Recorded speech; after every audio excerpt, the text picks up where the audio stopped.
Hello everyone. Welcome back to the series of C++ data structures and algorithms on College Wala. I am संकेत सिंह और आज के इस lecture में हम लोग बात करने वाले हैं problem solving on binary search के ऊपर। तो लास्ट लेक्चर में हम लोगों ने बाइनरी सर्च का एल्गोरिथम देखा था, बाइनरी सर्च का कोडिंग इंप्लीमेंटेशन देखा था, टाइम कॉम्प्लेक्सिटी फिगर आउट करी थी बाइनरी सर्च की, स्पेस कॉम्प्लेक्सिटी बाइनरी सर्च की फिगर आउट करी थी और एक सिंपल ऐसे प्रॉब्लम हम लोगों ने लेकर देखी थी, राइट। और साथ ही साथ हमने रिकर्सिव इंप्लीमेंटेशन भी करा था। इस लेक्चर में हम लोग थोड़े से और डिस्कशन को डीप डाइव लेकर जाएंगे, राइट। हम लोग सॉर्टेड रोटेटेड एरे की प्रॉब्लम डिस्कस करने की कोशिश करेंगे, थोड़ी सी और एडहॉक प्रॉब्लम डिस्कस करने की कोशिश करेंगे बाइनरी सर्च के ऊपर। काफी मजा आने वाला है क्योंकि देखो बाइनरी सर्च एक ऐसा टॉपिक है ना जो कभी क्वेश्चन में अगर लग रहा होगा तो शायद आपको डायरेक्टली विजुअलाइज ना हो अगर आपने ample amount of problem solving नहीं करी है। बाकी केसेस में ऐसा शायद नहीं होता है। जैसे कभी कभी मान लो आगे चल के तुम एक टॉपिक पढ़ोगे लिंक लिस्ट, तो लिंक लिस्ट के क्वेश्चन में ना डायरेक्टली लिखा होता है कि this problem is going to be solved by linked list और you are given a linked list और समथिंग लाइक दैट। क्या है वो हम लोग पढ़ेंगे, बट माय पॉइंट बीइंग कि बाइनरी सर्च के केस में ऐसा होगा हमेशा, इस चीज की कोई श्योरिटी नहीं है। तुम्हें प्रॉब्लम को ना फिगर आउट करना पड़ता है कि ये प्रॉब्लम बाइनरी सर्च से सॉल्व हो जाएगी। तो इसलिए बाइनरी सर्च के ऊपर ज्यादा से ज्यादा प्रॉब्लम सॉल्विंग इंपॉर्टेंट है और हम लोग बाइनरी सर्च के कुछ बहुत ही ज्यादा most frequently asked questions solve करने की कोशिश करने वाले हैं आज के इस लेक्चर में। So I hope you guys are excited for the lecture. इससे पहले कि हम लोग लेक्चर में आगे बढ़े, आई वुड हाईली रिकमेंड आप लोगों को कि आप लोग कॉलेज वाला की पीडब्ल्यू स्किल्स की वेबसाइट को चेक करें, यूट्यूब चैनल को चेक करें, क्योंकि हम लोगों ने ऑलरेडी बहुत सारी videos C++ and data structures and algorithm और साथ साथ जावा के ऊपर डेटा स्ट्रक्चर्स एंड एल्गोरिथम के ऊपर काफी बड़ी सीरीज ऑलरेडी अपलोड कर दी है और हम लोग constantly regularly lecture videos upload कर रहे हैं। आप लोगों का ज्यादा से ज्यादा सपोर्ट चाहिए इसके ऊपर। साथ ही साथ पीडब्ल्यू स्किल्स की वेबसाइट पर इसके असाइनमेंट्स और कोडिंग इंप्लीमेंटेशन हर वीडियो लेक्चर के आपको मिलने वाले हैं free of cost. So make sure कि आप वो जरूर से चेकआउट करें, राइट। दैट बीइंग सेड, आज के इस लेक्चर को स्टार्ट करते हैं और देखते हैं हमारे पास पहली प्रॉब्लम क्या है and what that problem has to offer. तो चलो यार, हम लोग अपनी पहली प्रॉब्लम के ऊपर बात करते हैं। सो पढ़ते हैं कि पहली प्रॉब्लम में क्या है, एक्चुअली समझने की कोशिश करते हैं। Given an array of integers A, आपको एक इंटीजर्स की एरे गिवन है A, that is sorted in non decreasing order. इसका मतलब आसान भाषा में इंक्रीजिंग ऑर्डर या असेंडिंग ऑर्डर, है ना। नॉन डिक्रीजिंग ऑर्डर का मतलब असेंडिंग ऑर्डर। तो आपको एक एरे गिवन है इंटीजर्स की, असेंडिंग ऑर्डर में वो सॉर्ट हो रखी है, ठीक है। चलो, find the first and the last position of the given target element in the sorted array. तो अब आपको एक टारगेट एलिमेंट भी गिवन होगा, ये भी आपको इनपुट में दिया जाएगा। आपको इस टारगेट एलिमेंट की फर्स्ट और लास्ट पोजीशन फिगर आउट करके लानी है, ठीक है। Follow zero based indexing, zero based indexing follow करके लाना है। अगर टारगेट प्रेजेंट नहीं है तो आप रिटर्न कर दोगे -1, ठीक है। चलो, तो एग्जाम्पल देखते हैं, एग्जाम्पल से और बेटर समझ में आएगा। अगर आपके पास ये एरे गिवन है 1 2 3 3 3 5 11, यहां पे आप देख सकते हो असेंडिंग ऑर्डर में अरेंज है सब कुछ, और आपको टारगेट गिवन है 3। तो अगर आप 3 टारगेट के रिस्पेक्ट में देखोगे तो आपको रियलाइज होगा कि 3 की पहली अकरेंस इस इंडेक्स पे हो रही है और लास्ट अकरेंस इस वाले इंडेक्स पे हो रही है। ये इंडेक्स है आपका 2, ये इंडेक्स है आपका 4। सो आपको एक एरे रिटर्न करनी है। इस एरे में आपका फर्स्ट इंडेक्स पड़ा होगा पहला एलिमेंट और सेकंड लास्ट इंडेक्स पड़ा होगा दूसरा एलिमेंट, राइट। एक एग्जांपल मैं आपको और दिखाता हूं। मान लो आपको ऐसा गिवन होता 1 2 2 2 3 4 4 5 और मान लो टारगेट होता 2, राइट। तो इस केस में आंसर होता 1 2 3 4 1 4। क्यों? क्योंकि आप देखोगे ये है हमारे 2 की फर्स्ट अकरेंस, ये है हमारे 2 की लास्ट अकरेंस, और यही क्वेश्चन में कहा भी गया कि find the first and last position of the given target. तो पोजीशन निकालनी मतलब वो कहां पे प्रेजेंट है। तो ये है फर्स्ट पोजीशन, ये है लास्ट पोजीशन, और इस फर्स्ट पोजीशन का इंडेक्स क्या है 1, लास्ट पोजीशन का इंडेक्स क्या है 4। तो 1 और 4 को एक एरे में बाइंड करके हम लोग भेज देंगे। एरे का जीरोथ इंडेक्स, एरे का ये जो जीरोथ इंडेक्स होगा a of 0 a of 1, ये बताएगा फर्स्ट पोजीशन, ये बताएगा लास्ट पोजीशन, ठीक है। तो ये सिचुएशन है हमारे पास गिवन। अब प्रॉब्लम तो देखो काफी इंटरेस्टिंग है। क्यों? क्योंकि हम लोगों ने ना पहले ऑलरेडी एक प्रॉब्लम सॉल्व करी है जिसमें हम लोग एक given ascending order arranged array में एक एलिमेंट को बाइनरी सर्च का यूज करके फाइंड आउट करते थे। अब यहां पे सिर्फ एलिमेंट को फाइंड आउट करने की बात नहीं रह गई है, यहां पे बात आ गई है कि हमें एलिमेंट की फर्स्ट अकरेंस या मैं कहूं फर्स्ट पोजीशन और लास्ट पोजीशन ये भी कैलकुलेट करके लाना है। कैसे कर सकते हैं? इंटरेस्टिंग स्टफ बनने वाला है ना। सो मैं यहां पे आप लोगों को रेकमेंड करूंगा कि आप लोग यहां पे प्लीज वीडियो को पॉज करिए, सोचो इस प्रॉब्लम को आप कैसे सॉल्व करते, इस प्रॉब्लम को पीस बाय पीस ब्रेक करने की कोशिश करो। ये प्रॉब्लम ना बहुत सारी छोटी छोटी प्रॉब्लम्स में ब्रेक हो सकती है और उसके बाद इस प्रॉब्लम को अप्रोच करने की कोशिश करो। And if you are still not able to do it then let's see कि मैं इस प्रॉब्लम को कैसे अप्रोच कर रहा हूं और कैसे इसमें हम लोग बाइनरी सर्च का एसेंस ऐड करने वाले हैं। तो चलो यार सोचते हैं कि इस प्रॉब्लम को हम लोग कैसे सॉल्व कर सकते हैं। सबसे पहले ना मैं आपके सामने एक ब्रूट फोर्स सॉल्यूशन तो रख ही देता हूं। ब्रूट फोर्स सॉल्यूशन से एटलीस्ट एक कॉन्फिडेंस बन जाता है हमें कि यार बेयर मिनिमम तो हम इस प्रॉब्लम में कुछ ना कुछ कर ही पाएंगे, है ना। तो देखो ब्रूट फोर्स सॉल्यूशन में हम लोग क्या कह सकते हैं, मान लो कि अगर ये हमारी गिवन एरे है और हमारा जो टारगेट है हमारे पास 4, ठीक है। तो आप देखो ये है 4 की फर्स्ट अकरेंस, ये है 4 की लास्ट अकरेंस, है ना।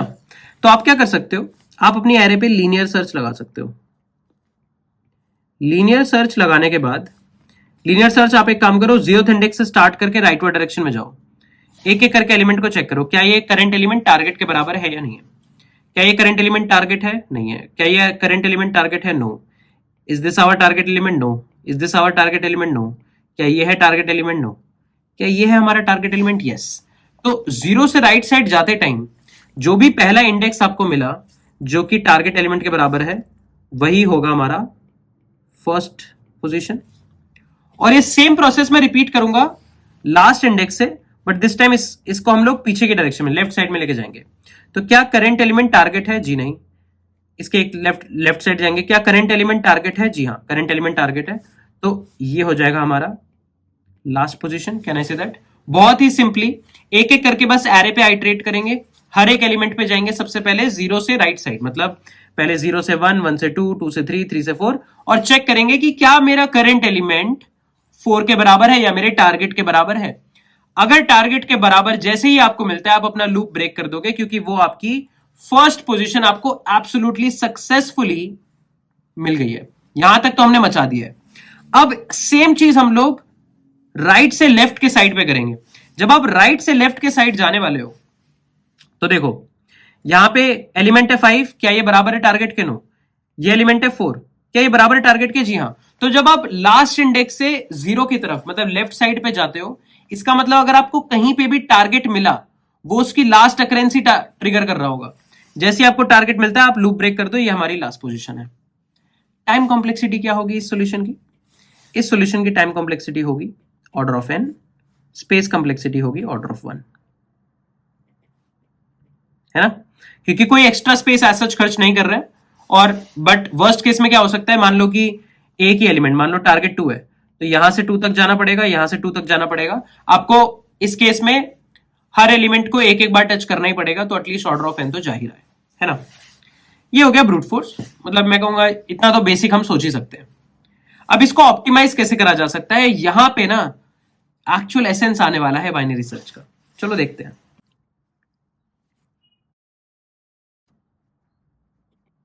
यहां मैं लिख देता हूं टारगेट, ठीक है। चलो यार देखो, एलिमेंट की फर्स्ट अकरेंस लास्ट अकरेंस तो हो जाएगी कंसीडर, पहले तो एलिमेंट मिलना चाहिए, है ना, तब तो उसकी फर्स्ट अकरेंस या लास्ट अकरेंस की बात करते हैं। तो एलिमेंट मिलना तो बहुत आसान है, एलिमेंट मिलना हम लोग जानते हैं, हमें बाइनरी सर्च लगाना आता है। हम बाइनरी सर्च लगा के एलिमेंट ढूंढ तो सकते हैं। अब अगर एलिमेंट को ढूंढ सकते हैं तो चलो प्रॉब्लम को ब्रेक करते हैं। प्रॉब्लम कहती है कि आपको फर्स्ट पोजीशन लेकर आनी है और आपको लास्ट पोजीशन लेकर आनी है ना। ये हमारी प्रॉब्लम हमें कहती है। मैं कहता हूं इस प्रॉब्लम को ना मैं 2 बार में सॉल्व करूंगा। बहुत बहुत मुश्किल लग रहा है बहुत ज्यादा चीज मांग रहे हैं ये लोग। 2 बार में सॉल्व करते हैं। पहली चीज क्या करेंगे, first position, right. First position का मतलब क्या है कि पहली अकरेंस कैलकुलेट करके ले आते हैं। ये काम मैं अलग से कर लेता हूं, फर्स्ट अकरेंस में अलग से कैलकुलेट करके ले आता हूं। उसके बाद मैं सोचूंगा कि लास्ट अकरेंस कैसे लाते हैं, लास्ट पोजीशन कैसे लाएंगे, उसको मैं अलग से कैलकुलेट करके ले आऊंगा, दोनों आंसर को क्लब करके एरे में डाल के भेज देंगे। ठीक है, ज्यादा दिमाग नहीं लगाएंगे, एक एक करके सॉल्व करते हैं। तो प्रॉब्लम अब हमारे पास क्या है कि मेरे को टारगेट की फर्स्ट पोजीशन लेकर आनी है। पहले इसे सॉल्व करते हैं। फर्स्ट पोजीशन मैं लेकर आना चाहता हूं टारगेट की, कैसे ला सकते हैं। अच्छा, तो यार देखो, बाइनरी सर्च का यूज करके मैं एलिमेंट को ढूंढ तो सकता हूं, तो कहीं ना कहीं उसको मॉडिफाई करके ना मैं पहला इंडेक्स भी ले आऊंगा, मैं पहला इंडेक्स भी ला सकता हूं। क्योंकि देखो, बाइनरी सर्च के साथ एसेंस क्या होता है कि अगर आप अपनी सर्च स्पेस को दो हिस्सों में डिवाइड कर सकते हो, सच दैट एक हिस्सा दूसरे हिस्से से किसी प्रॉपर्टी के बेसिस पे डिफरेंट है, तो बाइनरी सर्च लग जाता है। अगर तुम्हारे दिमाग में अभी भी ये मिथ है कि बाइनरी सर्च सिर्फ सॉर्टेड केसेस में लगता है जहां पे असेंडिंग ऑर्डर, ऐसा नहीं है। ऐसा बिल्कुल भी नहीं है कि बाइनरी सर्च सिर्फ असेंडिंग ऑर्डर अरेंज या सॉर्टेड एरे में ही लगेगा। बाइनरी सर्च के हम कुछ केसेस देखेंगे जहां पे एरे सॉर्टेड नहीं होगी technically, but still binary search लग जाएगा। यहां पे ऑल्दो हमारे पास सॉर्टेड एरे है, तो फिर तो और हाईली लाइकली चांस दिख रहा है कि बाइनरी सर्च लग जाना चाहिए, है ना। तो मैं कहता हूं कि किसी तरह सर्च स्पेस को ना डिवाइड करते हैं, दो हिस्से में डिवाइड करते हैं, और अगर दोनों हिस्सों में किसी प्रॉपर्टी के बेसिस पे हम कुछ डिफरेंस कैलकुलेट कर पाए, कि देख पाए दोनों प्रॉपर्टी कुछ किसी चीज के बेसिस पे डिफरेंट है, दोनों हाफ्स किसी प्रॉपर्टी के बेसिस पे डिफरेंट है, तो शायद बाइनरी सर्च लग सकता है। चलो देखते हैं।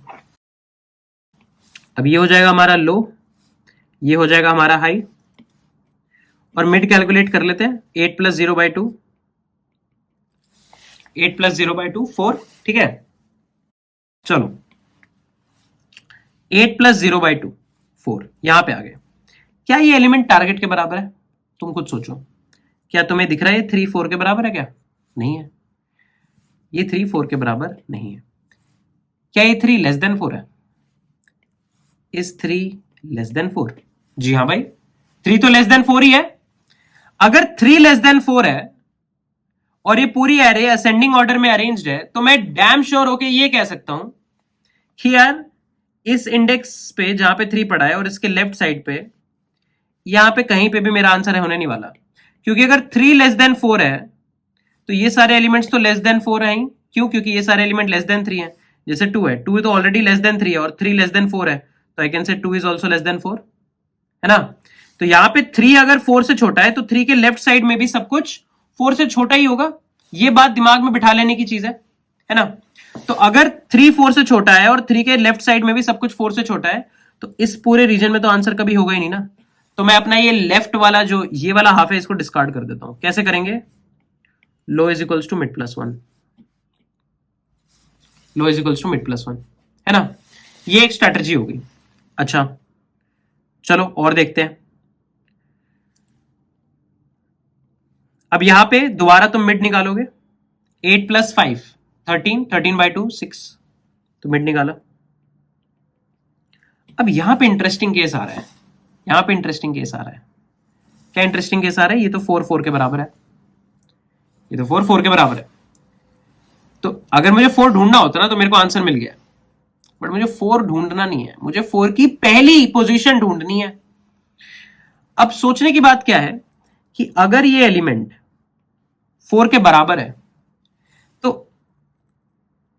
इसके राइट साइड में सारे एलिमेंट्स या तो 4 से बड़े होंगे या 4 के बराबर होंगे, ये श्योर है ना, क्योंकि एरे है असेंडिंग ऑर्डर में अरेंज्ड। अगर मेरे पास यहां 4 है तो अगले इंडेक्स पे और आगे आने वाले सारे इंडेक्स पे वैल्यू या तो 4 के बराबर होगी या 4 से बड़ी होगी। जैसे मान लो यहाँ 5 हो सकता था, यहाँ 6 हो सकता था, तो वैल्यूज बड़ी हैं। या फिर यहाँ दोनों पे ही 4 हो सकता था, तो सारी वैल्यूज 4 के बराबर है। मैं ये कह सकता हूं कि अगर हमारे पास if A of mid is equals to target, अगर ये इक्वल टू टारगेट आ जाती है, तो मैं ये कह सकता हूं कि हाँ यार आपके राइट साइड ना हमेशा या तो आपके बराबर एलिमेंट होंगे या आपसे बड़े एलिमेंट होंगे। लेफ्ट साइड के लिए श्योरिटी से नहीं कह सकते, लेफ्ट साइड के लिए श्योरिटी से नहीं कह सकते। तो मिलेगा क्यों नहीं कह सकते लेफ्ट साइड के लिए श्योरिटी से? चलो देखते हैं। इसको थोड़ा सा चेंज करते हैं और रीस्टार्ट करते हैं एल्गोरिथम को।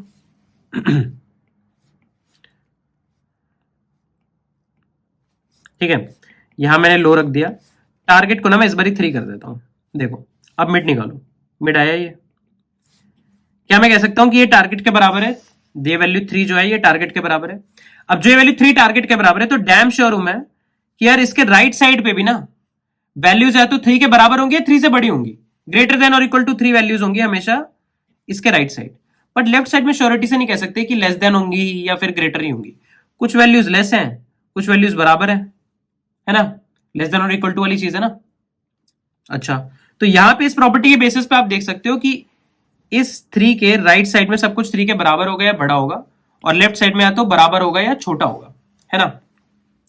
इसका मतलब अब अगर तुम्हें फर्स्ट अकरेंस लेकर आनी है, फर्स्ट पोजीशन लेकर आनी है, तो राइट साइड में भी चीजें ग्रेटर देन और इक्वल टू 3 हो सकती हैं, लेफ्ट साइड में भी लेस देन और इक्वल टू 3 हो सकती हैं। तो क्या मैं कह सकता हूं कि राइट साइड में अगर मुझे 3 मिलते भी हैं तो वो कभी मेरे फर्स्ट पोजीशन नहीं होंगे। मान लो यहां पे 3 नहीं था, यहां 2 था, तो जो भी 3 है इसी रीजन में है, तो राइट साइड वाले 3 तो कभी मेरे फर्स्ट पोजीशन का आंसर बनेंगे ही नहीं मेरे लिए। अगर मान लो यहां पे 2 होता तो अभी तक का बेस्ट कैंडिडेट पता है क्या है? ये वाला 3 जो मिड से पॉइंट हो रहा है, जो मेरा करंट एलिमेंट है, जो टारगेट के पास पॉइंट हो रहा है, ये अभी तक का बेस्ट कैंडिडेट है। मैं इसे कैंडिडेट में स्टोर कर लूंगा मिड, कि यार मुझे नहीं पता और इससे बेटर मिलेगा नहीं मिलेगा, बट तू एक बढ़िया आंसर है। तेरे राइट साइड में जो भी है वो कभी फर्स्ट पोजीशन के लिए क्वालिफाई नहीं करते, बट तू बढ़िया आंसर है, तेरे से काम चल सकता है।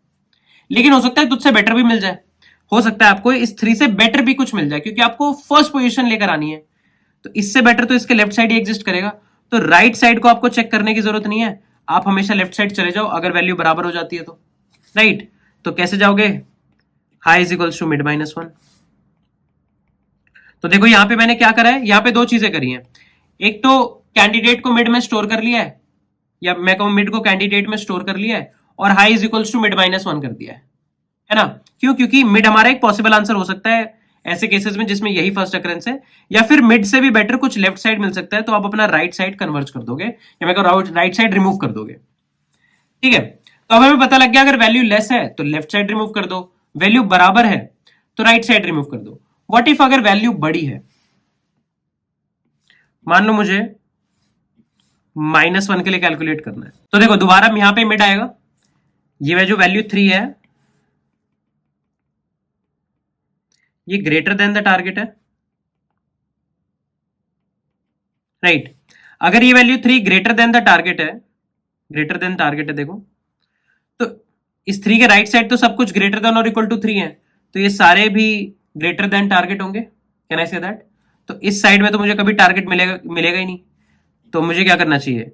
High is equals to mid minus 1, right. मेरे को अपना राइट साइड डिस्कार्ड कर देना चाहिए और लेफ्ट साइड पे कन्वर्ज कर जाना चाहिए कि यार यहां पे मुझे पॉसिबिलिटी है -1 के मिलने की, क्योंकि अगर ये असेंडिंग ऑर्डर में अरेंज्ड है, 3 ऑलरेडी -1 से बड़ा है, तो 3 के राइट साइड में सब कुछ भी -1 से बड़े ही होंगे, तो राइट साइड में ढूंढने का कोई फायदा नहीं है, आप लेफ्ट साइड चले जाओ।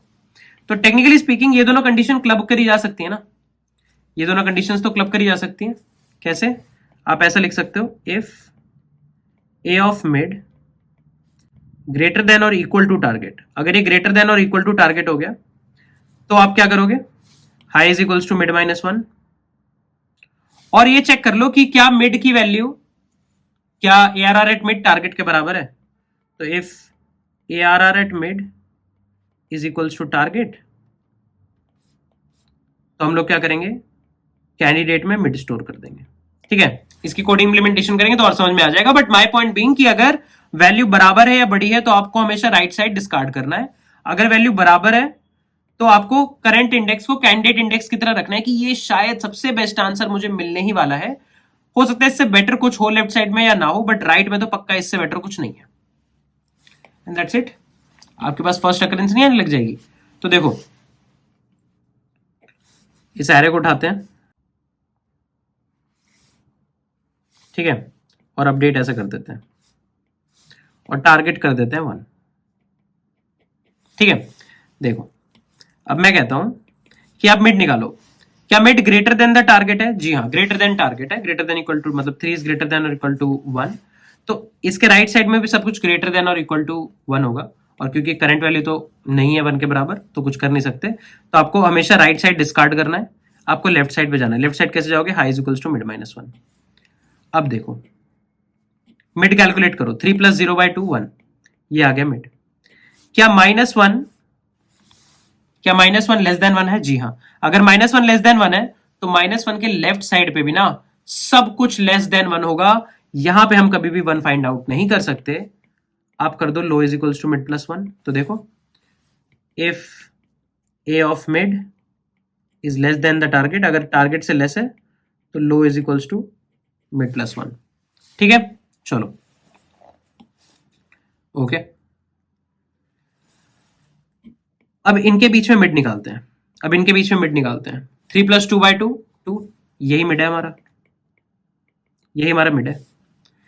क्या करंट वैल्यू ग्रेटर देन और इक्वल टू 1 है? जी हाँ। क्या ये वैल्यू इक्वल टू 1 भी है? जी हाँ।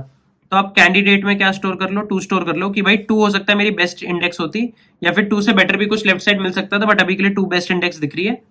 आप कैंडिडेट में स्टोर कर लो। और अब क्योंकि ये वैल्यू ग्रेटर देन और इक्वल टू 1 है, तो इसके राइट साइड भी सब कुछ ग्रेटर देन इक्वल टू 1 होगा। आप high is equals to mid minus 1 कर दो, और यहाँ पे ये आपकी आइट्रेशन एंड हो जाएगी।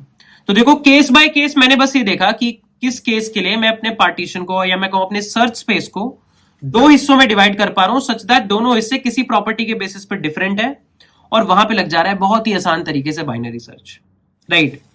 तो इस अप्रोच का यूज करके हम लोग फर्स्ट अकरेंस निकाल सकते हैं। मैं फटाफट से रिवाइज कर देता हूं। मेरा कहना है कि अगर आप मिड पे पहुंचे और middle value less then target है, मान लो टारगेट था 6, तो मेरे को पता है इसके लेफ्ट साइड में कुछ नहीं मिलने वाला, क्योंकि ये सारी वैल्यू 6 से छोटी होंगी। आप हमेशा राइट साइड जाओ, ठीक है। अगर ग्रेटर देन और इक्वल टू है, राइट, मान लो टारगेट होता 3, तो ये वैल्यू क्या है? ग्रेटर देन और इक्वल टू 3 है। अगर ये वैल्यू 3 है, इसके राइट साइड में भी सब कुछ या तो 3 होगा या बड़ा मोर देन 3 होगा।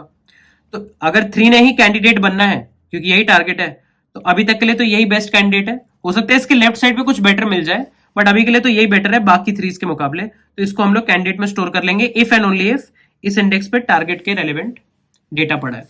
और राइट साइड पूरा डिस्कार्ड करने के बाद हम लोग लेफ्ट साइड चले जाएंगे, क्योंकि हो सकता है एक और अकरेंस हो लेफ्ट साइड, क्योंकि फर्स्ट अकरेंस तो जितना ज्यादा लेफ्ट की तरफ तुम जाओ, वो जो भी वैल्यू मिलेगी वो तुम्हारी first occurrence, I would say first position होती है।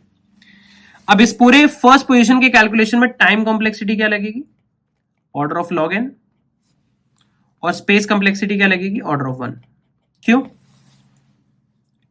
क्योंकि हम लोग यहां पे बाइनरी सर्च का यूज करके सिंपली कुछ एक हाफ को रिजेक्ट कर देते हैं, एक हाफ को एक्सेप्ट कर लेते हैं, और फिर उस एक हाफ पे ये प्रोसेस रिपीट करने की कोशिश करते हैं। So I hope half part of the problem जहां पे हम लोग फर्स्ट पोजीशन कैलकुलेट करते हैं ये क्लियर है सबको। तो चलो यार, अब ना हमें ये पता लग गया है कि किसी भी एरे में अगर तुम्हें एक टारगेट गिवन हो और एरे असेंडिंग ऑर्डर में अरेंज्ड है, तो उसमें तुम एलिमेंट की फर्स्ट पोजीशन कैसे कैलकुलेट कर सकते हो, ठीक है। अब यहां पे second part of the problem है कि मुझे लास्ट पोजीशन कैलकुलेट करनी है ना, मुझे लास्ट पोजीशन कैलकुलेट करनी है। मैं ना तुम्हारे लिए प्रॉब्लम को हल्का सा ट्वीक कर देता हूं। हम लोग अभी लास्ट पोजीशन नहीं निकालते हैं, ठीक है। जैसे ये मान लो हमारी गिवन एरे, ठीक है। हम लोग ना लास्ट पोजीशन नहीं निकालते, हम लोग एक काम करते हैं। अगर मान लो मेरे पास टारगेट गिवन है ना 3, मेरे पास अगर टारगेट गिवन है 3, तो मैं कैलकुलेट करके ले आता हूं index of the first element greater then 3। पहला ऐसा एलिमेंट या पहला ऐसा इंडेक्स जो ग्रेटर देन 3 है, ये कैलकुलेट कर लाते। तो मैं लगेगा सर ये क्यों कर रहे हैं, ऐसा क्यों करा आपने? देखो ऐसी बात नहीं है कि आप लास्ट इंडेक्स कैलकुलेट नहीं कर सकते थे। आप लास्ट इंडेक्स भी सिमिलर सी स्ट्रेटजी लगा के कैलकुलेट कर सकते थे कि यार अगर आप मिड पे पहुंचे और मिड बराबर है, तो आपके लेफ्ट साइड पे आपको कुछ नहीं मिलने वाला, आपको इससे बेटर वैल्यू इसके राइट साइड मिल जाएगी, है ना। और अगेन अगर वैल्यू लेस देन और इक्वल टू 3 है तो अगेन राइट साइड जाना है, अगर वैल्यू ग्रेटर देन 3 है तो हमेशा लेफ्ट साइड जाना है। आप ऐसा कर सकते थे, ठीक है। बट इसको एक और तरीके से सोचा जा सकता है। मैं दोनों तरीके बता देता हूं।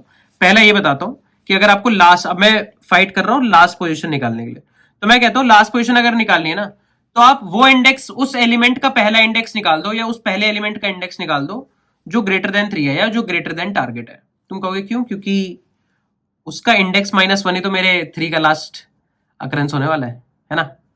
तो मैं कहता हूं चलो ऐसे सोचते हैं। अगर तुम इस तरीके से सोचो,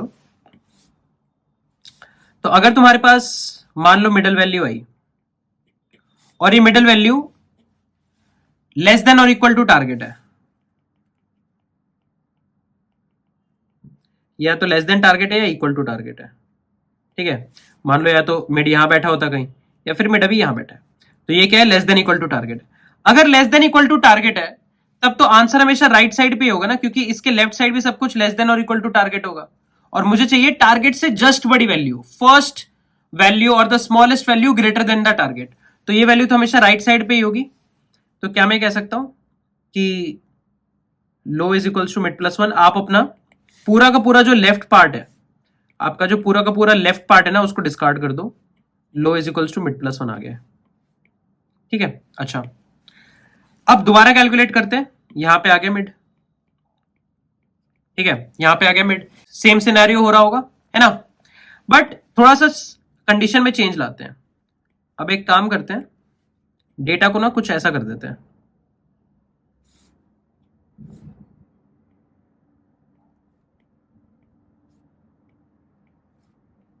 ठीक है, और टारगेट है 3। अब अगर आप यहां पे देखोगे तो आपके पास मिड वैल्यू आएगी ग्रेटर देन द टारगेट। अब mid value less than equal to target नहीं है, अब mid value greater than the target है। A of mid is greater than the target.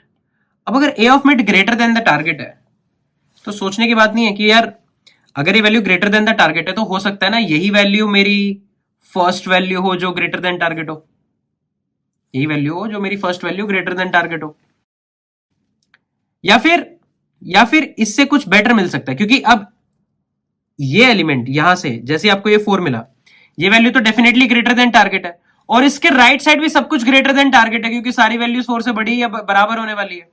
तो इन सारी वैल्यूज में से तो बेस्ट इंडेक्स ये फोर्थ इंडेक्स ही है, बट मुझे चाहिए पहला इंडेक्स जहां पे पहली वैल्यू पड़ी हो ग्रेटर देन टारगेट, तो वो तो मुझे लेफ्ट साइड पे मिलेगा।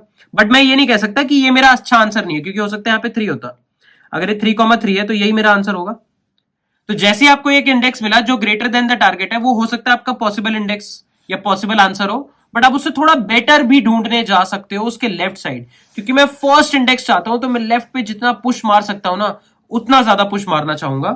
तो मैं कहूंगा कि आप यहां पे कर दो high is equals to mid minus one, लेकिन उसके साथ साथ आप अपना कैंडिडेट भी मेंटेन करते हुए चलो कि यार मिड आपका ना एक बढ़िया कैंडिडेट भी है, कि मतलब हो सकता है कि लेफ्ट साइड में आपको कुछ भी ग्रेटर देन टारगेट ना मिले, तब उस केस में मिड ही आपका आंसर होगा। बट हो सकता है कुछ मिल जाए, तो अगर कुछ मिल जाए तो high is equals to mid minus one यहां आ गया, दोबारा आप मिड निकालो, सो मिड आ गया ये। माइनस वन तो क्या है, लेस देन द टारगेट है, तो अगर less than equal to target है तो लेफ्ट साइड पूरा डिस्कार्ड हो जाएगा, क्योंकि ये सारे लेफ्ट साइड के elements less than equal to target होंगे। मुझे ग्रेटर चाहिए, लो यहां आ गया, 3 प्लस 2/2 यहां पे मिड आ गया। 3 क्या है, लेस देन और इक्वल टू टारगेट है, 3 is less than equal to 3, तो अब दोबारा low is equals to mid plus one, low यहां आ गया, और ये आ गया मिड। अब 3 प्लस 3/2 इज 3, और इस इंडेक्स पे क्या है, 4 है, 4 is greater than the target, तो ये डेफिनेटली हमारे पुराने वाले आंसर से बेटर है। पुराना वाला आंसर फोर्थ इंडेक्स था, अब हमें थर्ड इंडेक्स मिल गया, तो हमें एक बेटर आंसर मिल गया। ये कर देंगे हम लोग बस, नहीं तो देखो दोनों जो प्रॉब्लम मैंने करी, last position first position, kind of binary search लगाया, और इसमें मैंने बस प्रॉब्लम को थोड़ा सा चेंज कर दिया। अब अगर आपको वो इंडेक्स मिल गया है जो आपके एलिमेंट से फर्स्ट एलिमेंट ग्रेटर देन 3 है, तो वो इंडेक्स -1 ही आपकी 3 की लास्ट अकरेंस होगी। और मान लो अगर आपको ऐसा नहीं सोचना है तो मैं एक हिंट और दे देता हूं, जैसे ये कॉपी कर लेता हूं, कॉपी, चलो ठीक है। अब यार ये देखो, अगर मान लो ये लो है ये हाई है, आपको 3 की लास्ट अकरेंस चाहिए, ये अप्रोच 2 बता रहा हूं लास्ट अकरेंस के लिए, पहली बार अप्रोच तो हमने देख लिया। मिड निकालो, अगर मिड की वैल्यू ग्रेटर देन और इक्वल टू टारगेट आती है, अगर मिड की वैल्यू ग्रेटर देन और इक्वल टू टारगेट आती है, तो मैं कह सकता हूं यार ये हो सकता है मेरा लास्ट इंडेक्स हो, क्योंकि यहां पे हो सकता है सब कुछ ही इसके राइट साइड में सब कुछ बड़ा हो, ये हो सकता है मेरा लास्ट इंडेक्स है, क्योंकि इससे पहले तो डेफिनेटली सब कुछ या तो लेस देन द टारगेट है या इक्वल टू टारगेट है, तो उन सब में से तो मैं राइट पुश करना चाहूंगा इस टाइम, क्योंकि इस टाइम तो मैं एक्चुअल एलिमेंट का ही लास्ट पोजीशन ढूंढना चाह रहा हूं। तो इन सब में से तो सबसे बेस्ट इंडेक्स है 4 ही है, और 4 से बेटर कुछ मिल भी सकता है नहीं भी मिल सकता है राइट साइड पे, तो अब राइट साइड पे चले जाओ बट मैं ये कहूंगा कि 4 को भी अपना कैंडिडेट बना के जाओ। तो low is equals to mid plus 1 और candidate is equals to mid, right. और मान लो अगर ये value absolutely less than the target है, मान लो मिड यहां आ जाता, -1 is the less than the target, तो -1 से लेफ्ट साइड पे तो कभी कुछ आंसर मिलने नहीं वाला, राइट। या फिर हम ऐसे कह सकते हैं, देखो अगर मैं यहां पे लो रखूं, यहां पे मिड रखूं, तो तुम कंडीशन को ना ऐसे मॉडिफाई कर लो कि ए ऑफ मिड है, अगर ए ऑफ मिड को मैं लेस देन और इक्वल टू टारगेट रखूं कि यार अगर मेरे टारगेट के बराबर है या उससे लेस है, तो उसके लेफ्ट साइड में कभी आंसर एग्जिस्ट नहीं करेगा, क्योंकि इस रीजन का तो मुझे बेस्ट आंसर मिला है। अगर बराबर है तो इस रीजन का बेस्ट आंसर मिला है, और अगर छोटा है तब तो पूरा का पूरा लेफ्ट रीजन डिस्कार्ड ही करना है, तो लेफ्ट रीजन डिस्कार्ड कर दिया, और अगर बराबर है तो मैंने कैंडिडेट स्टोर कर लिया। अगर बराबर एक्सप्लिसिटली है तो मैं कैंडिडेट को स्टोर भी कर लूंगा। लेकिन अगर मान लो मिड बड़ा है, मान लो ये आ जाता मिड, तो देखो अगर ये यहां पे मिड बड़ा है तो इसके राइट साइड में तो कभी आंसर नहीं होगा ना, क्योंकि मुझे अपने टारगेट की लास्ट अकरेंस चाहिए, ये ऑलरेडी मेरे टारगेट से बड़ा है, और इसके आगे सब कुछ हमेशा टारगेट से बड़ा ही होने वाला है, तो यहां तो कभी मेरा आंसर होगा नहीं इसके राइट साइड, इस मिड के राइट साइड। तो मैं एल्स के केस में अपना राइट साइड डिस्कार्ड कर दूंगा, high is equals to mid -1। ऐसे भी सोच सकते हो आप। तो दोनों तरीके से आप लास्ट अकरेंस निकाल सकते हो, कोई बहुत बड़ी बात नहीं है, दोनों के दोनों अप्रोचेस एब्सोल्युटली फाइन है। माय पॉइंट बीइंग कि एक बारी आपने लास्ट अकरेंस निकाल ली, दोनों ही अप्रोच आपकी time complexity wise order of log n है और space complexity wise order of 1 है। एक बारी आपने दोनों की दोनों अप्रोचेस फिगर आउट कर ली हैं कि फर्स्ट अकरेंस कैसे निकलेगा एलिमेंट का और लास्ट अकरेंस कैसे निकलेगा, तो हमारी ये वाली प्रॉब्लम तो सॉल्व हो गई ना। अब बस फर्स्ट अकरेंस को और फिर लास्ट अकरेंस को एक एरे में भर के रिटर्न कर दो, दैट्स इट। लास्ट अकरेंस निकालने के लिए अगर ये वाली अप्रोच यूज कर रहे हो जिसमें first element greater than the target है, तो जो भी ये इंडेक्स आएगा उसका -1 होगा आपका आंसर।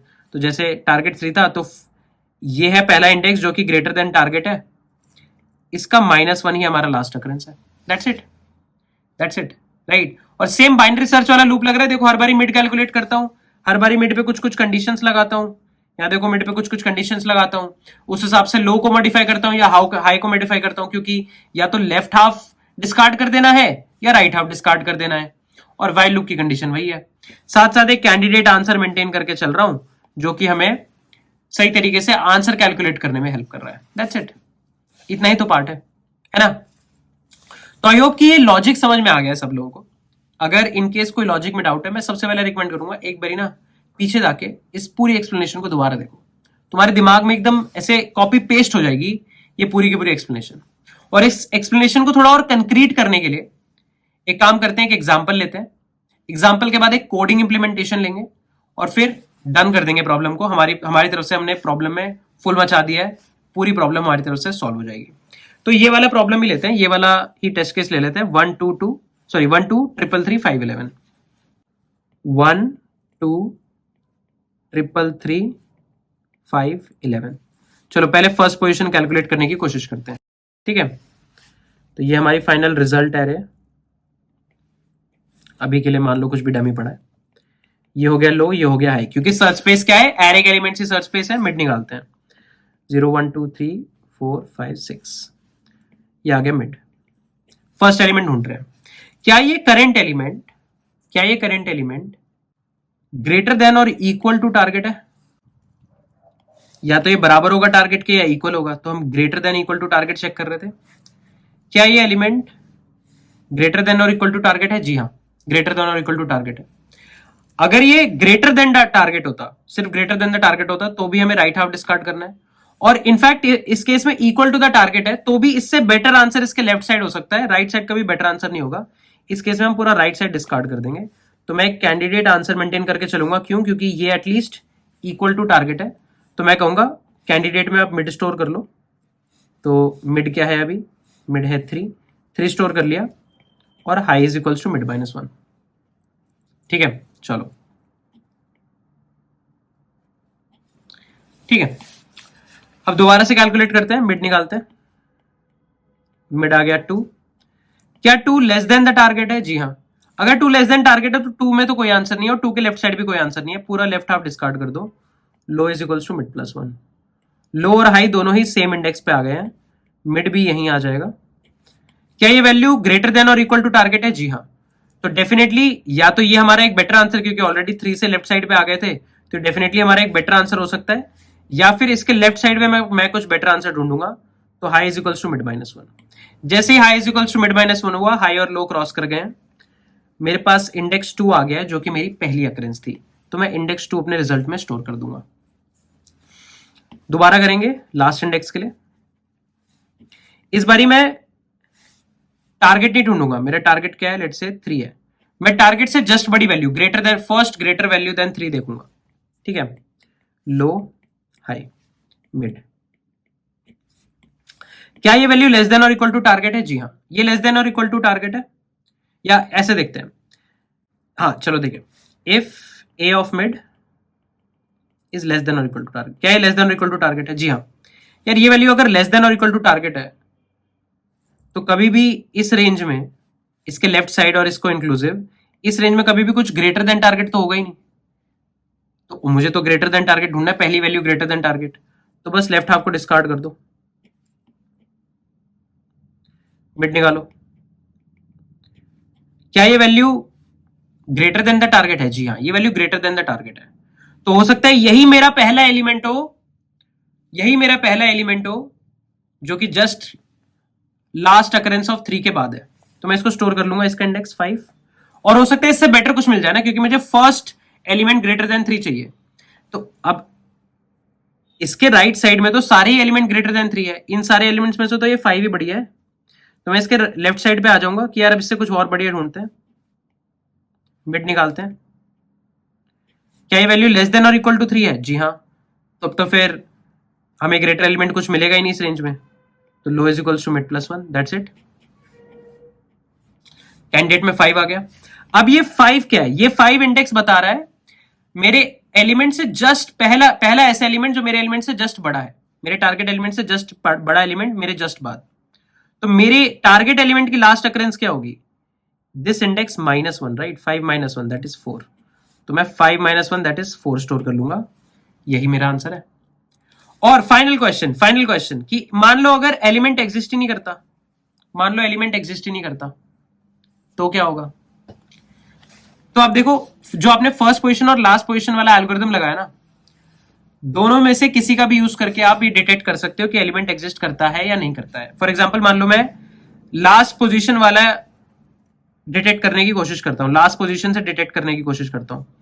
अगर मान लो मेरे पास लास्ट पोजीशन मुझे कैलकुलेट करके आई 5 -1, कि भाई 5 वो पहला एलिमेंट है जो मेरे करंट टारगेट एलिमेंट से बड़ा है, तो इसका जस्ट लेफ्ट साइड पे मेरा टारगेट होना चाहिए था, बट मान लो टारगेट है 4, तो 5 अभी भी 4 से जस्ट बड़ा है, बट 5 के जस्ट लेफ्ट साइड पे 3 है। तो आप चेक कर लो कि मेरा लास्ट इंडेक्स, जो कि आपने कैसे निकाला, कैंडिडेट -1 करके, तो अगर उस पर जो एलिमेंट है वो टारगेट के बराबर नहीं है, तब तो टारगेट एग्जिस्ट ही नहीं करता, क्योंकि उसकी लास्ट अकरेंस कुछ थी नहीं, वो एग्जिस्ट ही नहीं करता। आप एरे में -1 भर के भेज दो। तो आप पहले ही लास्ट अकरेंस निकाल लो, ये कंडीशन लगाओ और -1 लगा के भेज दो। एक अप्रोच ही हो सकती है। इसके लिए भी एक और अप्रोच हो सकती है, आप फर्स्ट पोजीशन का भी यूज कर सकते हो।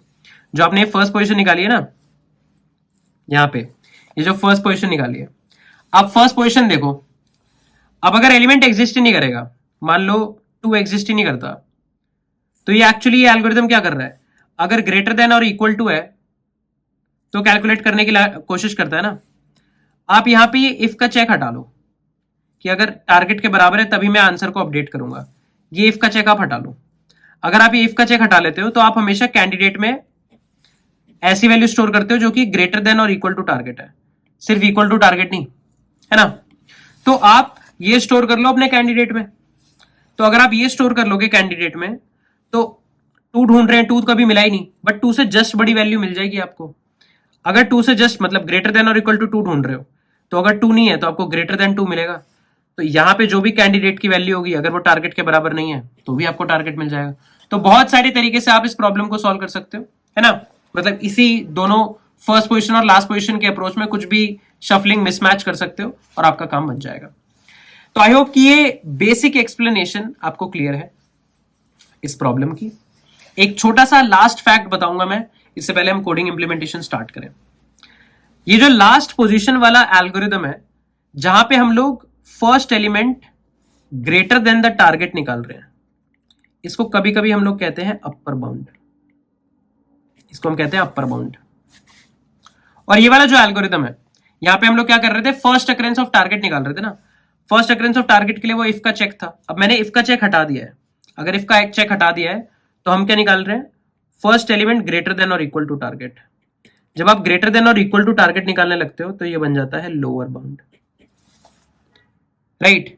क्योंकि अब मैं सिर्फ फर्स्ट अकरेंस नहीं निकाल रहा हूं, फर्स्ट पोजीशन नहीं निकाल रहा हूं, मैं फर्स्ट पोजीशन या फिर उससे जस्ट बड़ा कुछ मिल जाए। अगर वो नहीं है, अगर वो मान लो 2 नहीं है तो 2 से जस्ट बड़ा कुछ मिल जाए तो वो हो गया लोअर बाउंड।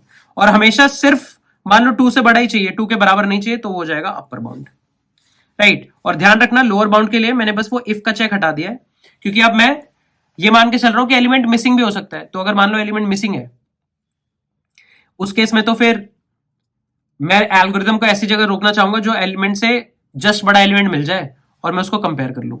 तो ये लोअर बाउंड कैलकुलेट करके लाता है वैल्यू ग्रेटर देन और इक्वल टू टारगेट, देखो इस कंडीशंस का यूज करके।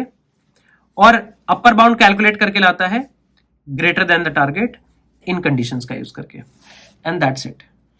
तो कभी भी आप अगर लोअर बाउंड और अपर बाउंड अपने किसी भी एल्गोरिथम में, किसी आर्टिकल में पढ़ा, तो आपको समझ में आ जाएगा कि लोअर बाउंड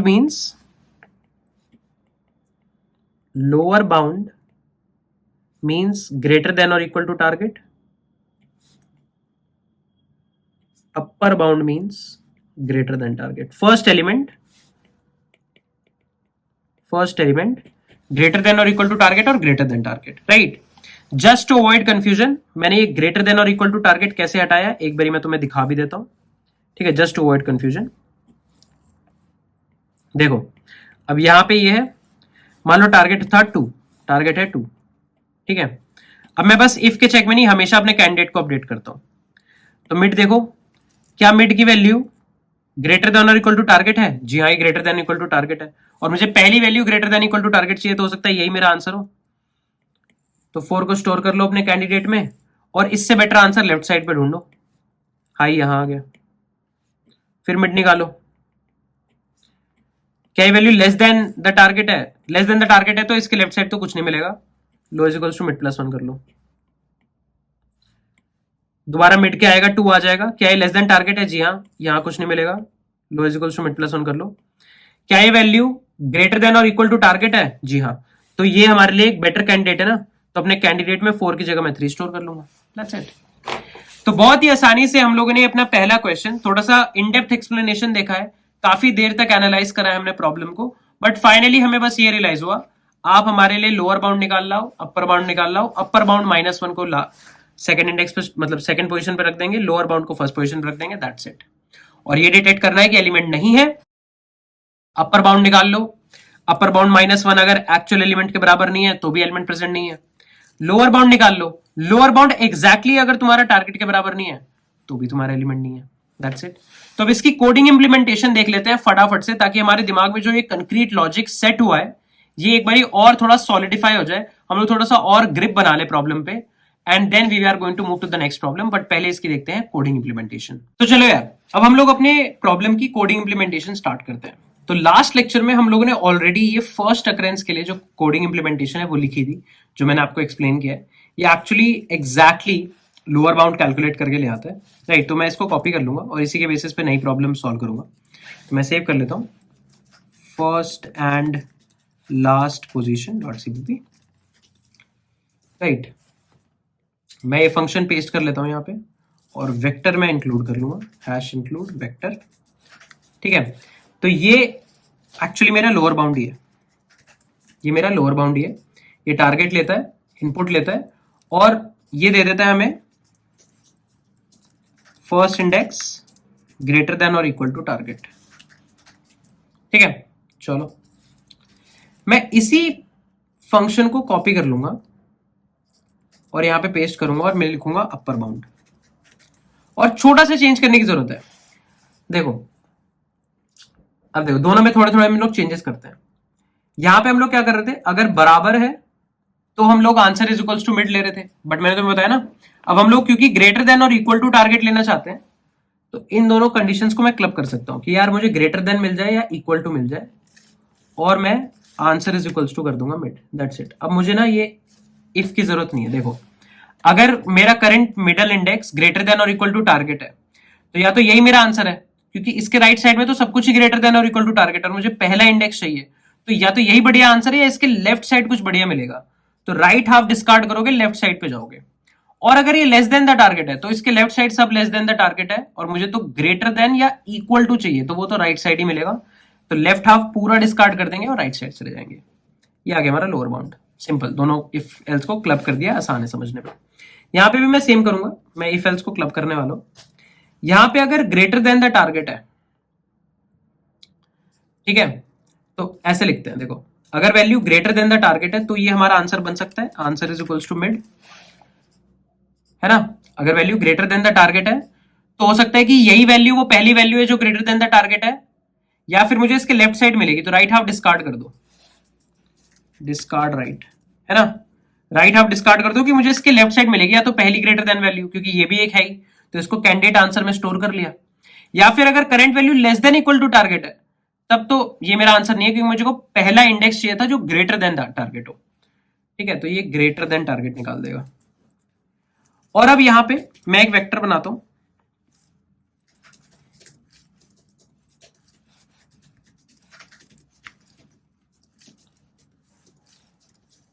ठीक है, वेक्टर का इनपुट ले लेते हैं।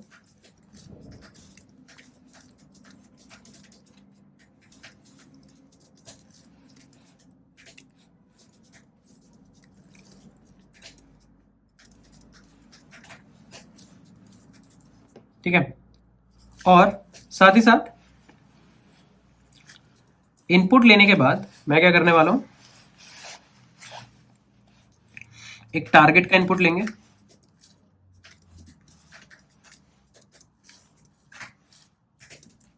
ठीक है, टारगेट का इनपुट हम लोग ले लेंगे, और उसके बाद इस टारगेट के बेसिस पे पहले लोअर बाउंड कैलकुलेट करेंगे। ठीक है, तो int lower bound is equals to, ये है मेरे फंक्शन का नाम lower bound, input comma target, ये मेरा लोअर बाउंड आ जाएगा। अब ये लोअर बाउंड या तो ग्रेटर देन और इक्वल टू एक्स है ना, या ग्रेटर देन और इक्वल टू टारगेट है। तो अगर मेरे इनपुट पे जो भी लोअर बाउंड इंडेक्स मिला वो मेरे टारगेट के बराबर नहीं है, मतलब हमें ग्रेटर देन द टारगेट मिला, मतलब टारगेट एग्जिस्ट ही नहीं करता था, तो मैं क्या प्रिंट कर दूंगा, सी आउट, या मैं एक रिजल्ट वेक्टर बना लूंगा, std result, sorry my bad, std vector of int result -1 -1। ठीक है, एल्स अगर ऐसा नहीं है तो फिर मैं अपर बाउंड कैलकुलेट करूंगा।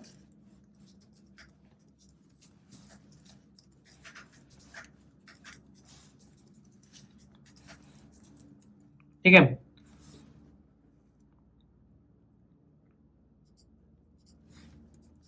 और यहां पे तुम ऐसे भी कर सकते हो कि एक वेक्टर बना लेते हैं। ठीक है, एक काम करते हैं, रिजल्ट वेक्टर ना बाहर ही बना लेते हैं, result sorry std vector of int result. ठीक है, और यहाँ पे ना इसको ऐसे नहीं करते, रिजल्ट डॉट पुश बैक -1, दोनों तरीके सही हैं बट ये भी सही है, -1, और यहाँ पे result dot push back lower bound, result dot push back upper bound -1। ठीक है, that's it. Finally result print कर देंगे, std C out, sorry C out result of 0 result of 1।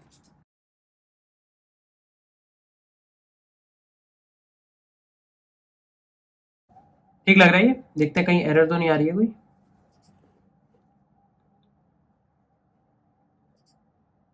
यहाँ पे एक सेमीकोलन मिसिंग है। चलो रन करके देखते हैं। ठीक है, इनपुट एक्सपेक्ट कर रहा है, तो लेट से मैं इंट n का इनपुट नहीं लिया मैंने, सीन n। ठीक है, चलो तो पहले 7, फिर 1 2 3 3 3 5 11। 3 के लिए सर्च कर रहे हैं, टारगेट है 3 के लिए आ रहा है 2 4। यहीं पे अगर मैं 3 की जगह टारगेट कर देता हूं 4 तो -1 और इसी के साथ अगर मैं 4 की जगह कर दूं 2 तो देखो अपर बाउंड भी 1 है, लोअर बाउंड भी 1 है। क्यों? क्योंकि फर्स्ट अकरेंस भी वही है, लास्ट अकरेंस भी वही है, क्योंकि एक ही बार प्रेजेंट है। That's it. तो देखो ये सेम इंप्लीमेंटेशन हमने यूज कर लिया ना लास्ट क्लास से, और यही सेम चीज तो मैंने लिखी भी थी नोट्स में कि यार लो लेस देन और equal to high, mid calculate कर लो। अगर ग्रेटर देन और इक्वल टू टारगेट है तो एक पॉसिबल आंसर हो सकता है, या फिर इससे बेटर आंसर लेफ्ट साइड हो सकता है, और लेस देन टारगेट है तो कुछ भी नहीं है। अपर बाउंड में अगर ग्रेटर देन टारगेट है तो ये आंसर हो सकता है, या इसके लेफ्ट साइड कुछ बढ़िया हो सकता है, वरना I would say less than equal to target में तो कुछ भी नहीं है। That's it. और टाइम कॉम्प्लेक्सिटी अगर ओवरऑल प्रॉब्लम की मैं देखूं तो पहले मैं लोअर बाउंड कैलकुलेट कर रहा हूं log n प्लस कुछ कांस्टेंट ऑपरेशंस, फिर अपर बाउंड कैलकुलेट कर रहा हूं log n। So log n plus log n 2 log n is order of log n। सो पूरा का पूरा प्रॉब्लम मैंने ऑर्डर ऑफ log n में सॉल्व कर दिया है, राइट। तो अगर तुम्हारे पास एक एरे है, उस एरे में तुम्हें किसी एलिमेंट का फर्स्ट अकरेंस और लास्ट अकरेंस निकालना है, तो ऑर्डर ऑफ log n में तुम निकाल सकते हो using binary search. This is the power of binary search. This is how problems can get super optimized when you start using binary search. So I hope this point makes sense to everyone. तो चलो guys, अब हम लोग अपनी next problem के ऊपर hop on करते हैं, right? So next problem कहती है a rotated sorted array is a sorted array on which rotation operation has been performed some number of times. तो देखो यहां पे ना हम लोग एक टर्म डिफाइन कर रहे हैं, रोटेटेड सॉर्टेड एरे। अब रोटेटेड सॉर्टेड एरे होता क्या है कि अगर आपके पास एक सॉर्टेड एरे थी और आपने उस पे रोटेशन ऑपरेशन परफॉर्म किया। ठीक है, रोटेशन की ऑपरेशन क्या है कि आपने लास्ट एलिमेंट जो सबसे बड़ा एलिमेंट है उसको रोटेट करके, मतलब वहां से उठा के इनिशियल पोजिशन पे डाल दिया। ठीक है, तो उसको हम लोग रोटेशन कहते हैं। फॉर एग्जाम्पल देखो, जैसे हमारे पास है 1 2 3 4 5, है ना। अब मान लो मैं इसमें एक रोटेशन करूंगा तो 5 को मैं उठा के 1 के पीछे लगा दूंगा। फिर अगर मैंने नेक्स्ट एक बार और रोटेशन करी तो मैं 4 को उठा के 5 के पीछे लगा दूंगा। अब मान लो मैंने एक बार और रोटेशन करी तो मैं 3 को उठा के 4 के पीछे लगा दूंगा। इस तरीके से हमें एक ऐसी एरे मिल जाएगी जो कि क्या है, सॉर्टेड रोटेटेड एरे है। सॉर्टेड रोटेटेड एरे, ठीक लग रहा है। तो ये डेफिनेशन हो गई है हमारी सॉर्टेड रोटेटेड एरे की। अब हमें इसमें करना क्या है, ये हमें समझ में आ गया कि एक सॉर्टेड एरे थी, उसको कुछ टाइम्स रोटेट किया तो हमें सॉर्टेड रोटेटेड एरे मिल गया। अब हमें करना क्या है इसके साथ, given a rotated sorted array, find the index of the minimum element in the array.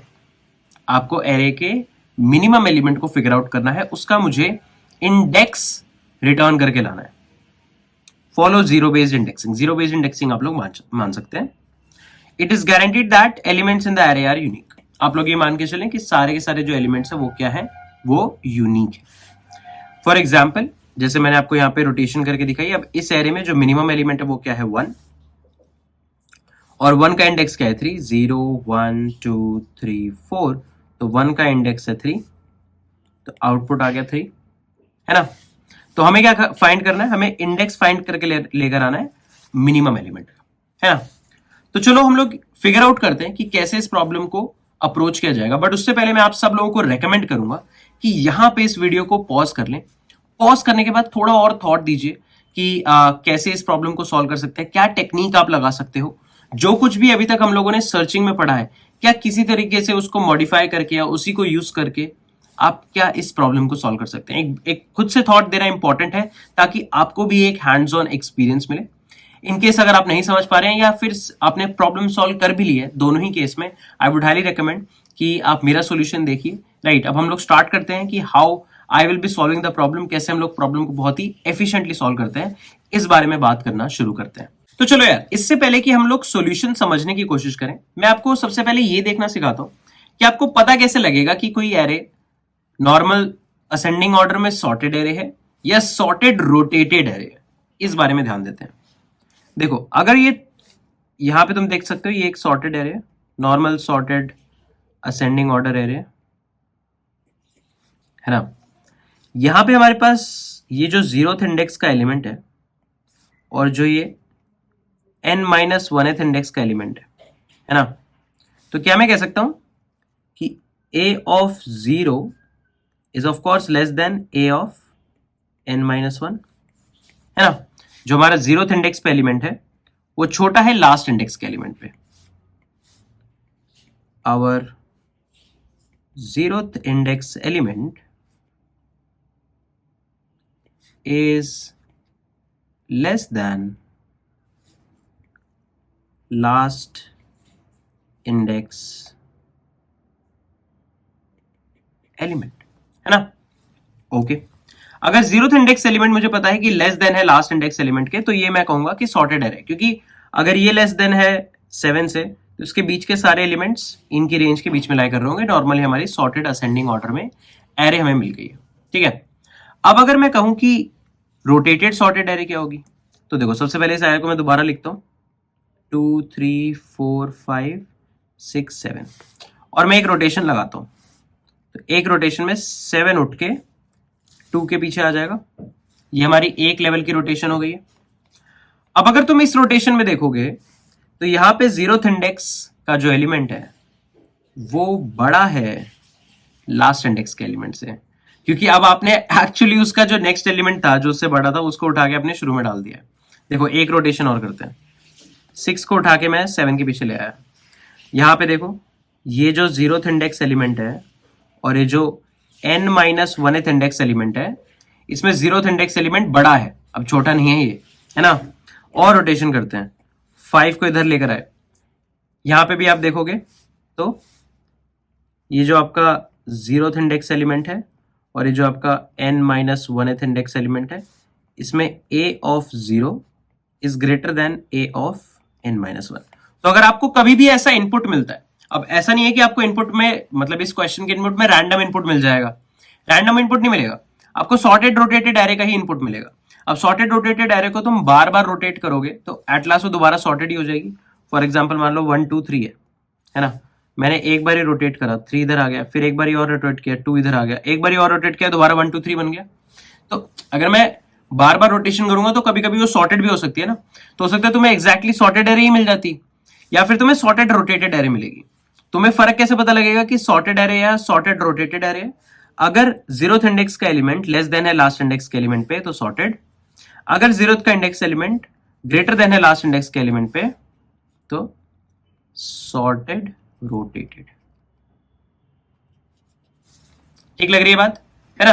Random input नहीं मिलने वाला है हमें कभी, तो हमें उसकी स्ट्रेस नहीं लेने की। अच्छा, बीच में कुछ भी जगलिंग हो एलिमेंट्स की, किसी भी ऑर्डर में एलिमेंट आ रहे तो क्या ऐसा कुछ नहीं हो रहा होगा। हमेशा इसी तरीके से रोटेशन के बाद ही आपको इनपुट मिलेगा, और बार बार रोटेशन कर दिया जाएगा तो हो सकता है कि ओरिजिनल एरे का ही इनपुट मिल जाए। तो अब इस बात से हमें ये चीज पता लग गई है कि यार कैसे आप ये डिटेक्ट कर सकते हो कि कौन सी एरे सॉर्टेड है, कौन सी एरे सॉर्टेड रोटेटेड है। ठीक है, इन दोनों कंडीशंस के बेसिस पे। ये मैं पहली कंडीशन यहां लिख देता हूं, ये हो गई दूसरी कंडीशन। ठीक है, चलो अब अगर हमें ये बात पता लग गई है तो चलो एक इनपुट लिखते हैं, 4 5 6 7 2 3। ठीक है, ये हमने इनपुट लिखा, ये हमारा लो हो गया, ये हमारा हाई हो गया। सबसे पहले डिटेक्ट कर लेते हैं कि सॉर्टेड रोटेटेड है या नहीं है। तो तुम देखो 0th इंडेक्स पे कौन पड़ा है, लो, तो a of low is greater then a of high, तो मैं कह सकता हूं सॉर्टेड रोटेटेड है ना, सॉर्टेड रोटेटेड है। चलो अब अगर ये सॉर्टेड रोटेटेड है तो मिडिल इंडेक्स निकाल लेते हैं, 0 1 2 3 4 5, मिडिल इंडेक्स आ गया 6। ठीक है, मिडिल इंडेक्स आ गया 6। अब देखने की बात क्या है, अब देखो ऐसा सोचो, अगर ये जो मिडिल इंडेक्स है ये स्टार्टिंग इंडेक्स वाले एलिमेंट से बड़ा है, ये तो हमेशा बड़ा ही होगा, ये तो गारंटीड है ना। मतलब अगर तुम्हारी नॉर्मल सॉर्टेड एरे भी होती तो भी जो तुम्हारा मिडिल इंडेक्स है वो तुम्हारे स्टार्टिंग एलिमेंट से तो बड़ा ही होता, कोई दिक्कत की बात तो है ही नहीं, है ना। बट यहां पे ध्यान से सोचने वाली बात यह है कि मिडिल इंडेक्स अगर जीरोथ इंडेक्स या मैं कहूं लो से बड़ा है, इसके अलावा एक और कंडीशन भी तो सेटिस्फाई हो रही है कि जो लो इंडेक्स का एलिमेंट है वो लास्ट इंडेक्स से भी बड़ा है, तो इसका मतलब ये मिडिल इंडेक्स लास्ट इंडेक्स से बड़ा है। देखो इफ 6 इज ग्रेटर देन 4 और हमें पता है 4 इज ग्रेटर देन 3, तो 6 is also greater than 3, right. तो अब क्योंकि ये कंडीशन होल्ड ट्रू कर चुकी है कि ये सॉर्टेड रोटेटेड एरे है, तो अगर मुझे एक ऐसा मिडिल एलिमेंट मिलता है जो मेरे लो से बड़ा है, जो मेरे लो से बड़ा है, इसका मतलब ये मिडिल एलिमेंट भी ना लास्ट के कुछ एलिमेंट्स को रोटेट करके आया है, तो जो एक्चुअल हमारा मिनिमम एलिमेंट होगा वो इसके राइट साइड पे होगा, कैन आई से दैट, है ना। तो देखो मैं क्या कहूंगा कि अगर ये कंडीशन ट्रू है, ये कंडीशन ट्रू है, साथ ही साथ if a of mid is greater than a of low, तो मैं कहूंगा low is equals to mid plus 1। क्यों? क्योंकि अब ये मैं कह सकता हूं, अगर मैं इस एरे को दो हिस्सों में डिवाइड करता हूं, ये पूरा का पूरा हिस्सा, ये सारे एलिमेंट्स ही लो से बड़े होंगे, कोई भी लो से छोटा नहीं होगा, और मेरे को मिनिमम एलिमेंट चाहिए तो वो तो हमेशा राइट साइड ही मिलेगा, है ना। तो ये सारे एलिमेंट एक प्रॉपर्टी पोजेस करते हैं जो कि सेकेंड हाफ में नहीं है। अच्छा, अब मान लो ऐसा केस नहीं है और मिडल एलिमेंट ना कुछ ऐसा आ जाता है, जैसे मैं थोड़ी सी शिफ्टिंग कर देता हूं, 4 को यहां ले, फिर एक शिफ्टिंग और कर देते हैं,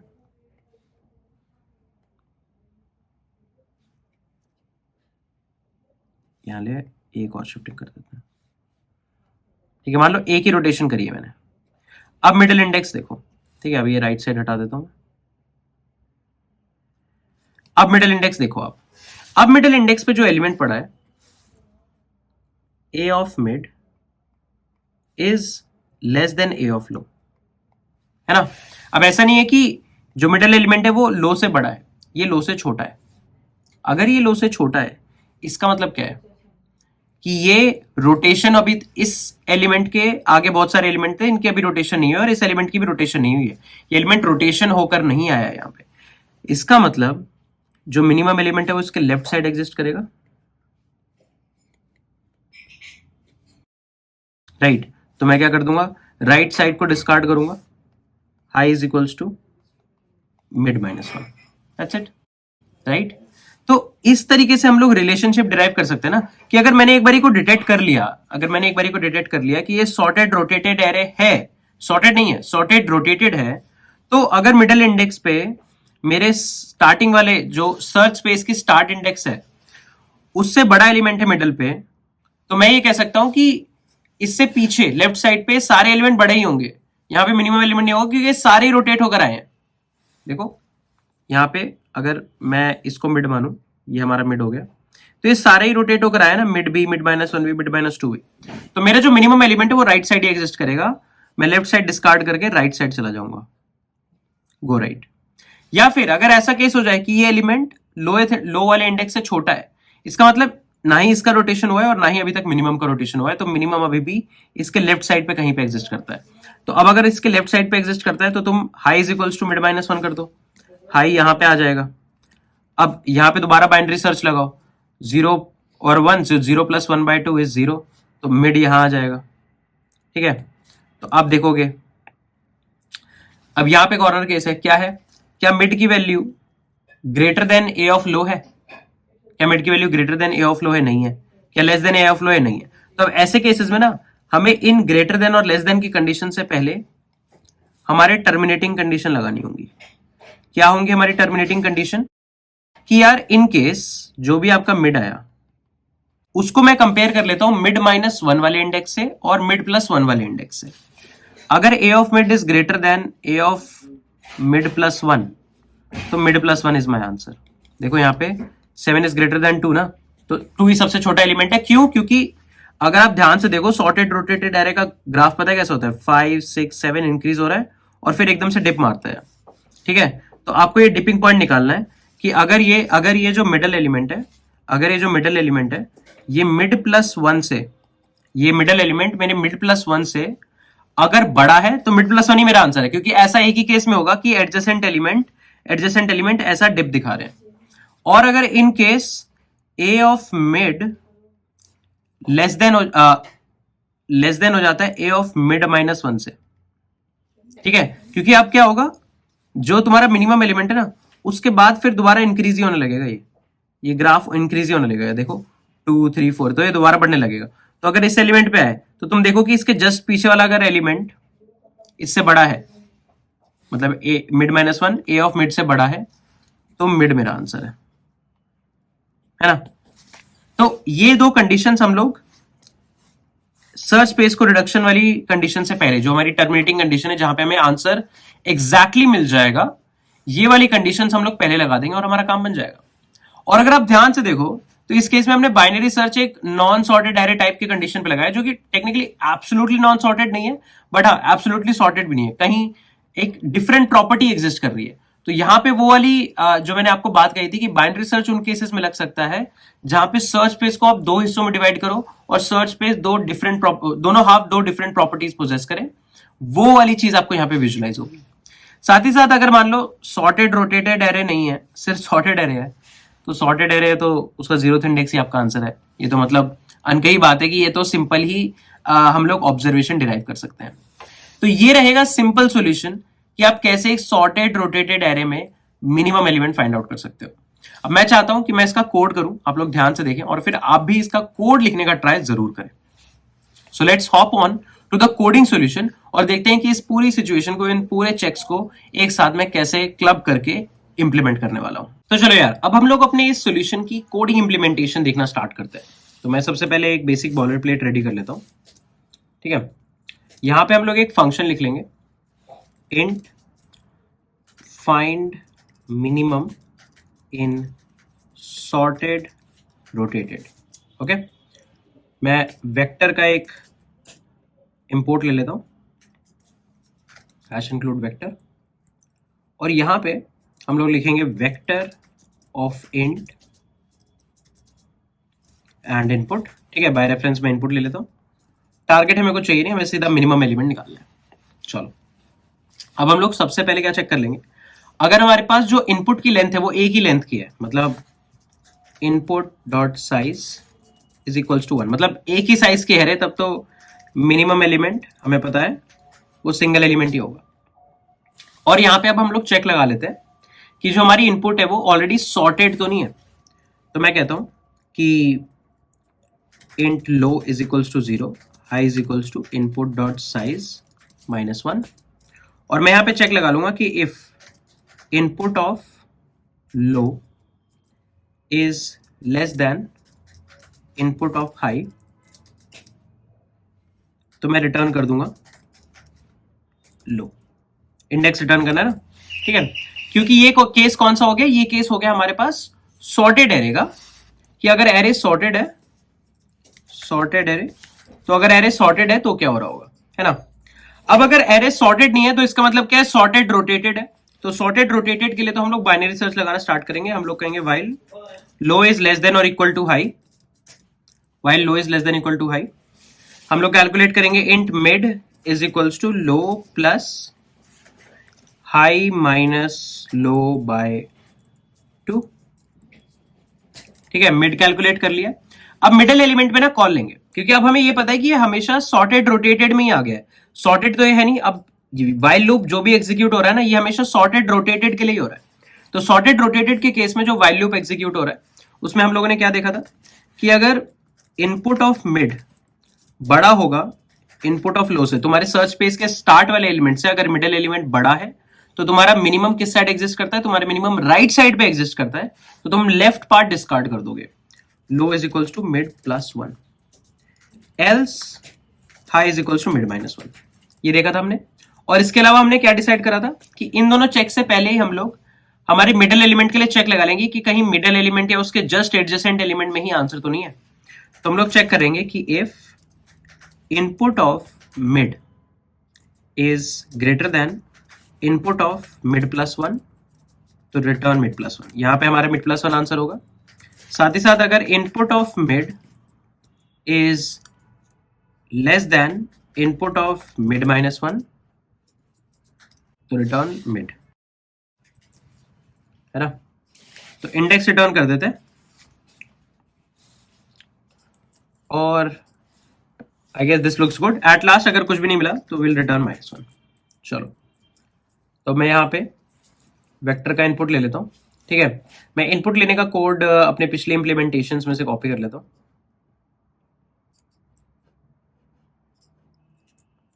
अब हमें यहाँ पे टारगेट नहीं चाहिए, सीधा हम लोग करेंगे सी आउट फाइंड मिनिमम और यहाँ पे इनपुट को पास कर देंगे, दैट्स इट।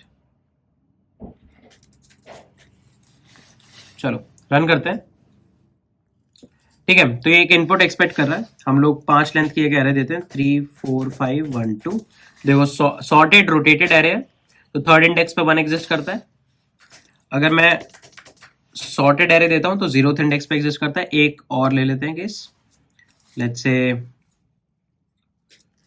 अगेन 5 लेंथ, 7 1 2 3, ये मैं कहूँ 7 2 3 4 5 6, यहाँ पे 1 आ रहा है और फर्स्ट इंडेक्स पे हमारा मिनिमम एलिमेंट है। तो बहुत ही आसानी से हम लोग मिनिमम एलिमेंट कैलकुलेट कर पा रहे हैं। और तुम देखोगे तो ये सिंपल बाइनरी सर्च का ही लूप है, यहाँ पे कुछ कांस्टेंट ऑपरेशंस हो रही है और हर बारी तुम सर्च स्पेस को हाफ कर देते हो। तो अगर मैं टाइम कॉम्प्लेक्सिटी की बात करूं तो टाइम कॉम्प्लेक्सिटी हो जाएगी सॉल्यूशन के ऑर्डर ऑफ log n और स्पेस कॉम्प्लेक्सिटी हो जाएगी ऑर्डर ऑफ 1, क्योंकि कोई भी एक्स्ट्रा स्पेस या रिकर्जन का कॉल स्टैक का स्पेस हम लोग यहाँ पे यूज नहीं कर रहे हैं। तो देखो बहुत ही सिंपल, बस एनालिसिस के बेसिस पे हम लोगों ने मिनिमम फिगर आउट करना सीख लिया है। आई होप कि ये कोडिंग इंप्लीमेंटेशन सब लोगों को समझ में आया होगा और आई वुड हाईली रिकमेंड कि आप लोग एक बार खुद से ये कोडिंग इंप्लीमेंटेशन ट्राई करें और देखें कि क्या कुछ नुआंसेस एग्जिस्ट कर रहे हैं, राइट। दैट बीइंग सेड, अब हम लोग अपनी नेक्स्ट प्रॉब्लम पे चलते हैं and let's try to figure out कि what that problem has to offer. तो चलो यार, अब हम लोग अपनी नेक्स्ट प्रॉब्लम पे हॉप ऑन करते हैं। नेक्स्ट प्रॉब्लम कहती है कि given the sorted rotated array या rotated sorted array of integers which contains distinct element, तो आपको एक sorted rotated array given है जिसमें आपको सारे के सारे elements distinct given होंगे, right? और एक integer target given होगा, आपको target का index return करके लाना है। अब आप लोगों को sorted rotated array के बारे में तो पता ही होगा, क्योंकि लास्ट क्वेश्चन में हमने डेफिनेशन देख ली थी, एक क्वेश्चन भी सॉल्व कर लिया है कि sorted rotated array होता क्या है, उसमें हमने मिनिमम देख लिया है कि कैसे कैलकुलेट करते हैं। अब यहां पे चेंज क्या है प्रॉब्लम में कि आपको एक टारगेट गिवन होगा और अब आपको इस टारगेट को सर्च करना है सॉर्टेड रोटेटेड एरे में। तो अब ये पूरी तरीके से सॉर्टेड नहीं है ना, ये काइंड ऑफ लाइक रीअरेंजमेंट कर दिया हमने एरे में। तो अब क्योंकि रीअरेंजमेंट कर दिया है तो काइंड ऑफ लाइक हम कह सकते हैं कि एक नॉन सॉर्टेड एरे है ना। तो हम लोग उस केस में दोबारा बाइनरी सर्च लगाने की देखेंगे और यहाँ पे तो इस बार एक्चुअली एक टारगेट मिलेगा और उसको फाइंड आउट करने की कोशिश करेंगे। हमें इंडेक्स रिटर्न करना है टारगेट का और अगर टारगेट एग्जिस्ट नहीं करता है तो हमें -1 रिटर्न कर देना है।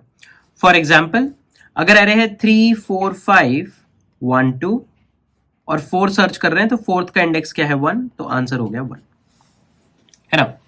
ये हमारे पास प्रॉब्लम है। अब देखो प्रॉब्लम के ना 2 लेवल पे हम लोग सॉल्यूशनिंग कर सकते हैं। पहला सॉल्यूशन तो कहीं ना कहीं आप लोग ऑलरेडी डिसाइफर भी कर सकते हो। कैसे यार, देखो जब भी आपके पास एक सॉर्टेड रोटेटेड एरे होती है, तो मान लो आपके पास एक सॉर्टेड एरे थी 1 2 3 4 5 6 7 8, मान लो ये सॉर्टेड एरे थी और इसी को मैं रोटेट कर देता हूं, 8 यहां आ गया, 7 यहां आ गया, 6 यहां आ गया, ठीक है। ये बन गई हमारी सॉर्टेड रोटेटेड एरे। अब अगर आप ध्यान से देखो तो ये हमारा क्या है, मिनिमम एलिमेंट है और सॉर्टेड रोटेटेड एरे में मुझे मिनिमम एलिमेंट तो कैलकुलेट करना आता है। और इस मिनिमम एलिमेंट की खास बात क्या है कि लो से लेकर मिड -1 तक, लो से लेकर मिड -1 तक इस रीजन में, और ये मेरे को मिन -1, मिड भी नहीं लिखते हैं इसको, मिन -1 लिखते हैं, मिन -1 तक और मिन से लेकर हाई तक, है ना। ये जो 2 रीजन्स होते हैं, ये 2 रीजन्स आपस में सॉर्टेड होते हैं। अगर मैं इसका ग्राफ प्लॉट करूं आपके सामने तो ग्राफ कुछ ऐसा दिखेगा कि 6 7 8 फिर एकदम से डिप आएगा,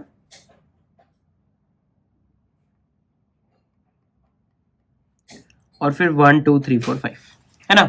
तो मैं ये कह सकता हूं कि जब आपका पास आपको अगर मिनिमम एलिमेंट मिल गया तो आप अपने मिनिमम एलिमेंट के बेसिस पे अपने एरे को 2 हिस्सों में डिवाइड कर सकते हो। तो पहले तो बाइनरी सर्च लगा के ये मिनिमम एलिमेंट कैलकुलेट कर लो, और फिर अब आपको पता है कि मिनिमम के लेफ्ट साइड सब कुछ सॉर्टेड है और मिनिमम से लेकर राइट साइड तक सब कुछ सॉर्टेड है। इस रीजन में सेपरेटली आप बाइनरी सर्च लगा दो, क्योंकि सॉर्टेड एरे में एलिमेंट फाइंड करना तो बहुत आसान है। Sorted array, sorted ascending order में जो एरे है उसको, उस पे आप एलिमेंट फाइंड कर सकते हो बाइनरी सर्च से। लॉग ऑफ एन में आपको पता लग जाएगा कि यहाँ पे एलिमेंट एग्जिस्ट करता है नहीं करता। और सिमिलरली ये जो रिमेनिंग हाफ है यहाँ पे भी आप बाइनरी सर्च लगा सकते हो, ऑर्डर ऑफ लॉग एन में आपको एलिमेंट मिल जाएगा, है ना। दैट बीइंग सेड, इस अप्रोच से आपको 3 बार बाइनरी सर्च लगाना होगा। एक बार ही बाइनरी सर्च लगाना होगा आपको मिनिमम एलिमेंट कैलकुलेट करने के लिए, एक बार ही आपको बाइनरी सर्च लगाना होगा लेफ्ट साइड, जो ये वाला रीजन है, मिनिमम से लेफ्ट साइड वाला रीजन है, इस पे सेपरेटली आपको बाइनरी सर्च लगाना होगा। और मिनिमम के राइट साइड वाला जो रीजन है, इस पे आपको सेपरेटली बाइनरी सर्च लगाना होगा। आपका काम बन जाएगा 3 बाइनरी सर्च से 3 log n की time complexity is order of log n। तो time complexity order of log n में आपका काम हो जाएगा, और स्पेस कॉम्प्लेक्सिटी भी कुछ नहीं लगेगी, ऑर्डर ऑफ 1 रहेगी, है ना। ये एक सिंपल सॉल्यूशन तो हम लोग बिल्ड कर ही सकते हैं। हमने मिनिमम का फॉर्मूला लिखा हुआ है, हमने सॉर्टेड एरे में हमारे पास सर्चिंग कैसे करते हैं उसका फंक्शन भी लिखा हुआ है। दोनों फंक्शंस को क्लब कर लेते हैं और एक सॉल्यूशन में इसको बिल्ड कर लेंगे। तो ये वाला सॉल्यूशन तो मैं आपको एज एन एक्सरसाइज दे रहा हूं कि पुराने फंक्शंस हमने लिखे हैं, ट्राई करो उनको मिक्स एंड मैच करके 3 बार आपको बाइनरी सर्च लगाना होगा, आपका काम बन जाएगा, राइट। अच्छा, अब इस अप्रोच में एज सच कोई दिक्कत नहीं है, क्योंकि कॉम्प्लेक्सिटी तो बढ़िया लग रही है। ऑर्डर ऑफ log n की कॉम्प्लेक्सिटी तो काफी ज्यादा बढ़िया है ना। बट अभी क्या है कि जो एरे है, इस एरे को ना बहुत बार पढ़ रहे हो, 2 बार हर एलिमेंट को 2 रीजन्स में तो पढ़ा ही जा रहा है। क्या किसी तरह हम लोग ये रीड कम कर सकते हैं कि यार मुझे कम टाइम पे रीड करना पड़े, सिंगल पास में अगर मैं किसी तरह टारगेट फाइंड कर पाऊं। अभी क्या है, एक पास में आप मिनिमम निकालते हो, फिर मिनिमम के लेफ्ट साइड पे एक पास लगाते हो, टारगेट फाइंड करते हो, मिनिमम और मिनिमम से राइट तक एक पास लगाते हो, टारगेट फाइंड करते हो। क्या मैं सब कुछ एक सिंगल पास में कर सकता हूं? इस चीज को फिगर आउट करना स्टार्ट करते हैं। तो चलो यार, अब हम लोग फिगर आउट करने की कोशिश करते हैं कि सिंगल पास में ये एल्गोरिथम हम कैसे सॉल्व कर सकते हैं, ठीक है। तो अगर मैं सॉर्टेड रोटेटेड एरे का ग्राफ प्लॉट करूं आपके सामने, तो वो ऐसा रहता है कि शुरू में इंक्रीजिंग रहता है, फिर आपको इमीडिएटली एक डिप देखने को मिलता है ना। इमीडिएटली एक मिनिमम का डिप देखने को मिलता है आपको, और फिर उसके बाद वो दोबारा इंक्रीज कर रहा होता है। ऐसा कुछ ग्राफ प्लॉट होकर आता है ना। अच्छा, ये हो गया हमारा लो, ये हो गया हमारा हाई, ऐसा होता है। ये सर्च स्पेस हमारी एग्जिस्ट करती है। अब सोचने की बात क्या है, अगर आपको एक single pass of binary search में से सॉल्व करनी है, तो आपको इस सर्च स्पेस को 2 हिस्सों में डिवाइड करना होगा, सच दैट एक हिस्से की प्रॉपर्टी दूसरे हिस्से से किसी तरह डिफरेंट रहे, तब आपको ये चीज पता लग जाएगी। अब देखो, लास्ट प्रॉब्लम में हमने ये तो ऑलरेडी डिसाइफर करना सीख ही लिया है कि एरे सॉर्टेड रोटेटेड है या नहीं है ना। या मैं कहूँ जो तुम्हारा सर्च स्पेस है वो सॉर्टेड रोटेटेड है या नहीं है, ये तो मुझे पता लग जाएगा। तो मान लो अगर मैं मिडल कैलकुलेट करता हूं, मैं मिड निकालता हूं, यहां पे मेरा मिड आया यहां,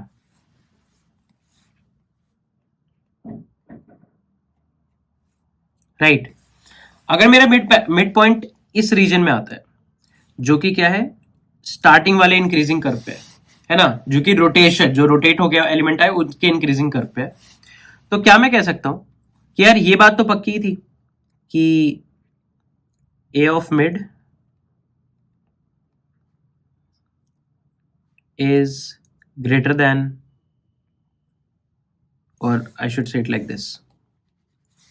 इस हिसाब से देखते हैं। देखो, अब अगर a of mid यहां पे, ये हमारा a of mid है, ये of mid a of low से बड़ा है ना, ये a of mid a of low से बड़ा है, और a of low a of high से बड़ा है, क्योंकि अगर सॉर्टेड रोटेटेड है तो a of low is already greater than, यहां लिखता हूं, a of low is already greater than a of high। ये बात तो ऑलरेडी पक्की है ना, क्योंकि सॉर्टेड रोटेटेड का सर्च स्पेस है, पूरी सर्च स्पेस सॉर्टेड रोटेटेड की है। तो अगर ये पूरी सर्च स्पेस सॉर्टेड रोटेटेड की है, तो यहां पे अगर मुझे एक मिड पॉइंट मिला जो लो से भी बड़ा है, लो हाई से बड़ा है, और ये मिड पॉइंट लो से भी बड़ा है, इसका मतलब मैं इस वाले रीजन में लाई करता हूं। फॉर एग्जाम्पल 6 7 8 है, मान लो मिड पॉइंट मेरा 7 पे आ गया, फॉर एग्जाम्पल ये इतना था, 7 पे आ गया, तो 7 का मतलब क्या है, ये सॉर्टेड जो रोटेट होकर एलिमेंट्स बने हैं उन वाले रीजन में आ रहा है। तो मुझे पता लग जाएगा अच्छा मिड इस पे लाई करता है, क्योंकि अगर मिड इस पे लाई करता ना तो ये लो से बड़ा नहीं होता, ये लो से बड़ा नहीं होता, लो से छोटा रहता। ठीक है, ओके। अब मैं ये कह सकता हूं कि अगर मेरा टारगेट ग्रेटर देन और equal to A of low है एंड मेरा टारगेट लेस देन और equal to A of mid है, इसका मतलब मेरा टारगेट इस एलिमेंट से जो लोएस्ट इंडेक्स पे पड़ा है उससे बड़ा है और मिड इंडेक्स पे पड़ा है उससे छोटा है, तो क्या मैं कह सकता हूं मेरा टारगेट इस रेड रीजन में लाई करेगा, इस रीजन में लाई करेगा मेरा टारगेट, है ना। तो मैं कहूंगा कि अच्छा आपके राइट साइड का कोई फायदा नहीं है, आपके राइट साइड का कोई फायदा नहीं है, मैं हमेशा लेफ्ट साइड पे जाऊंगा। और हम लोग ऐसा इसलिए भी कह पा रहे हैं क्योंकि अगर आप इस सर्च स्पेस को देखो और आप दो हिस्सों में डिवाइड करो, तो दो हिस्सों में डिवाइड करने के बाद सर्च स्पेस में हमें एक ये चीज रियलाइज होती है कि लेफ्ट साइड सर्च स्पेस का जो ये हाफ पार्टीशन पे जो left region of search space है ये पूरा सॉर्टेड है, ये सब लेफ्ट स्पेस पूरा सॉर्टेड है, बट राइट स्पेस के बारे में नहीं कह सकते। राइट स्पेस थोड़ा सॉर्टेड है, फिर उसके बाद अनसॉर्टेड बन गया ना, ऑल्दो ये पार्ट सॉर्टेड है, ये सब पार्ट सॉर्टेड है, बट इस डिप की वजह से अनसॉर्टेड पार्ट हो गया। तो ये जो पूरा लेफ्ट हाफ है ये पूरा सॉर्टेड है, ये पूरा राइट हाफ है ये पूरा सॉर्टेड नहीं है, ये हो भी सकता है नहीं भी हो सकता है। तो यहाँ पे बाइनरी सर्च लगाना वैलिड बन सकता है। और बाइनरी सर्च आप कैसे लगाओगे, आप मिड पॉइंट निकालो और देखो कि टारगेट अगर इस ए ऑफ लो और इस ए ऑफ मिड के बीच में लाई करता है हमारा टारगेट, तो इसी रीजन में टारगेट होगा। आपको राइट वाले रीजन की तो कोई जरूरत नहीं है, तो आप राइट वाला रीजन ही हटा दो। High is equals to mid minus one, आपने पूरा का पूरा राइट रीजन ही हटा दिया, है ना।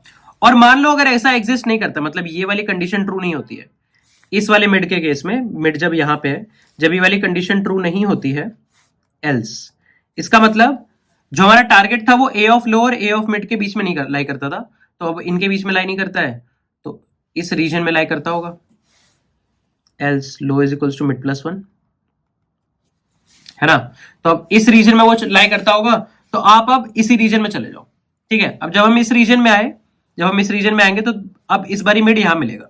अब आपको यार इस रीजन में गए तो ये सॉर्टेड थोड़ी है, हाँ सॉर्टेड नहीं है, ये kind of like sorted rotated है। तो जो तुम पूरा सॉल्यूशन सॉर्टेड रोटेटेड के लिए बिल्ड करोगे, ये उसके लिए एक स्मॉलर सब प्रॉब्लम ही तो है। तो ये वाले कंडीशंस हम लोग कब राइट करेंगे, जब हमारा मिड इस वाले कर्व पे लाई करता है सॉर्टेड रोटेटेड के लिए। बट अब मान लो कि जो मिड है वो इस वाले कर्व पे लाई नहीं करता,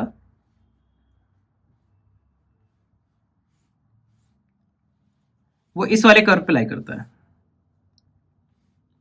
ठीक है, ये मान लो मिड है, ठीक है, इसको मैंने मान लिया मिड है। तो अब ये है लो, ये है हाई, तो क्या मैं कह सकता हूं ए ऑफ लो तो ए ऑफ हाई से बड़ा है क्योंकि सॉर्टेड रोटेटेड है, ये तो जानते हैं हम लोग, और A of high A of mid से बड़ा है, तो क्या मैं कह सकता हूं A of low is greater than A of mid, तो हमारा ये वाला रीजन होगा, है ना। अब इस रीजन को क्या मैं इस पूरी सर्च स्पेस को क्या दो हिस्सों में डिवाइड कर सकता हूं सच दैट दोनों पार्ट्स किसी प्रॉपर्टी के बेसिस पे डिफरेंट हो। जी हाँ, राइट साइड पूरा सॉर्टेड है, doesn't matter what, right side पूरा सॉर्टेड है, बट लेफ्ट साइड के बारे में आप श्योरिटी से नहीं कह सकते, ये थोड़ा पार्ट सॉर्टेड है थोड़ा अनसॉर्टेड भी है ना। इस बेसिस पे अगर मैं यहां लिखूं कि इफ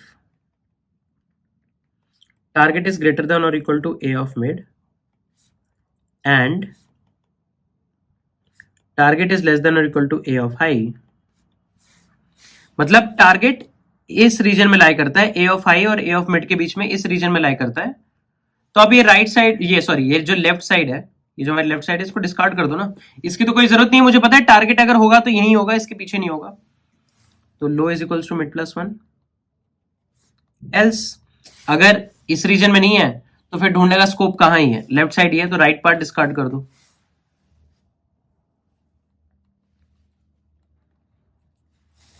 ठीक है, आप राइट पार्ट डिस्कार्ड करा दो एंड दैट्स इट, ये वाला केस भी बन जाएगा हमारे लिए।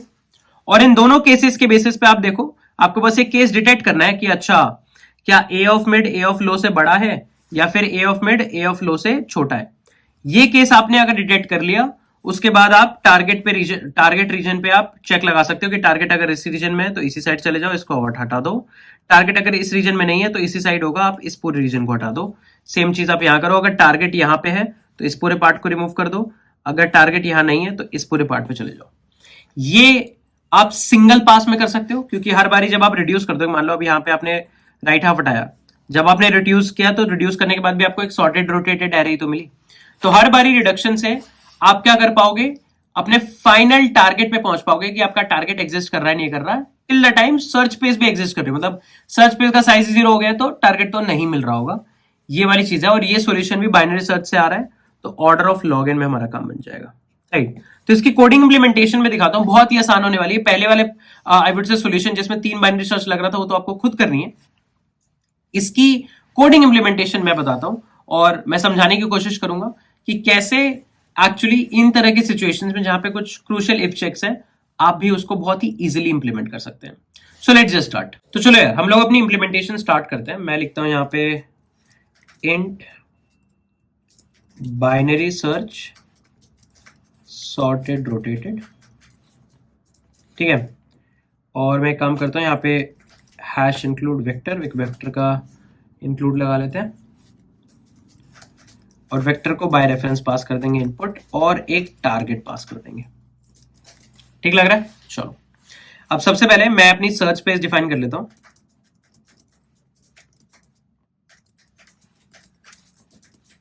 ठीक है, मैंने सर्च पेज डिफाइन कर लिया, और मैं इस पे बाइनरी सर्च लगाना स्टार्ट करता हूं। ठीक है, चलो सबसे पहले मिड निकालते हैं।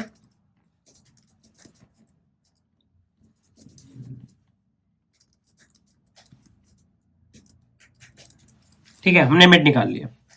अगर हमारी एरे पे जो मिडल इंडेक्स है उस पे हमारा टारगेट पड़ा है, ये तो डायरेक्ट ही चेक कर लो ना, मतलब लेफ्ट साइड आपको रिड्यूस करना है, राइट साइड रिड्यूस करना है, इतना सोचने से पहले तो ये देख लो कि जो मिड इंडेक्स मिला क्या पता वही टारगेट हो, तो रिटर्न मिड। इतना तो मतलब बेसिक हम लोग चेक लगा ही सकते हैं। उसके बाद अगर ऐसा केस आपको नहीं मिलता है तो आप क्या कहोगे, if ARR of mid is greater than और equal to ARR of start. ARR meaning input.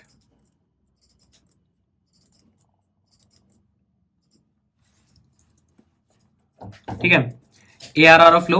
अगर आप इस रीजन में लाई करते हो, इसका मतलब क्या है कि आप पहले वाले कर्व पे, इस वाले कर्व पे, इस वाले कर्व पे, यहां पे लाई करते हो, है ना। इस वाले कर्व पे आप लोग लाई कर रहे हो, ये वाला केस आपका बन रहा है। अगर आप लोग इस वाले केस पे लाई कर रहे हो तो अब आप लोग ये वाली चेक लगा सकते हो, ये वाली चेक लगा सकते हो, है ना।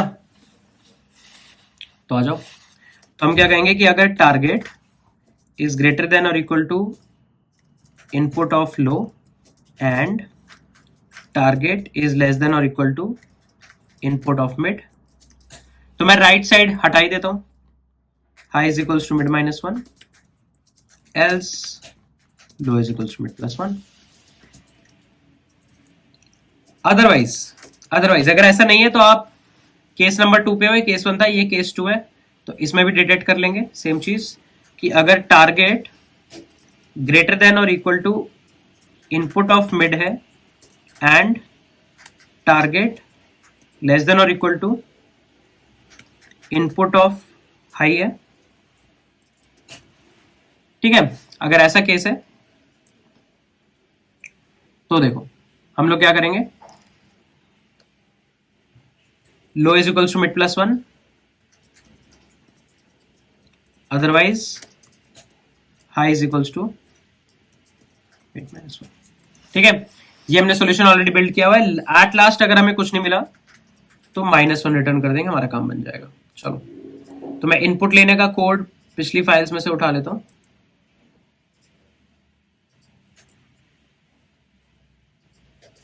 और स्टार्ट करते हैं। ठीक है, इस बार हम लोग कॉल करेंगे cout binary search and sorted rotated input target.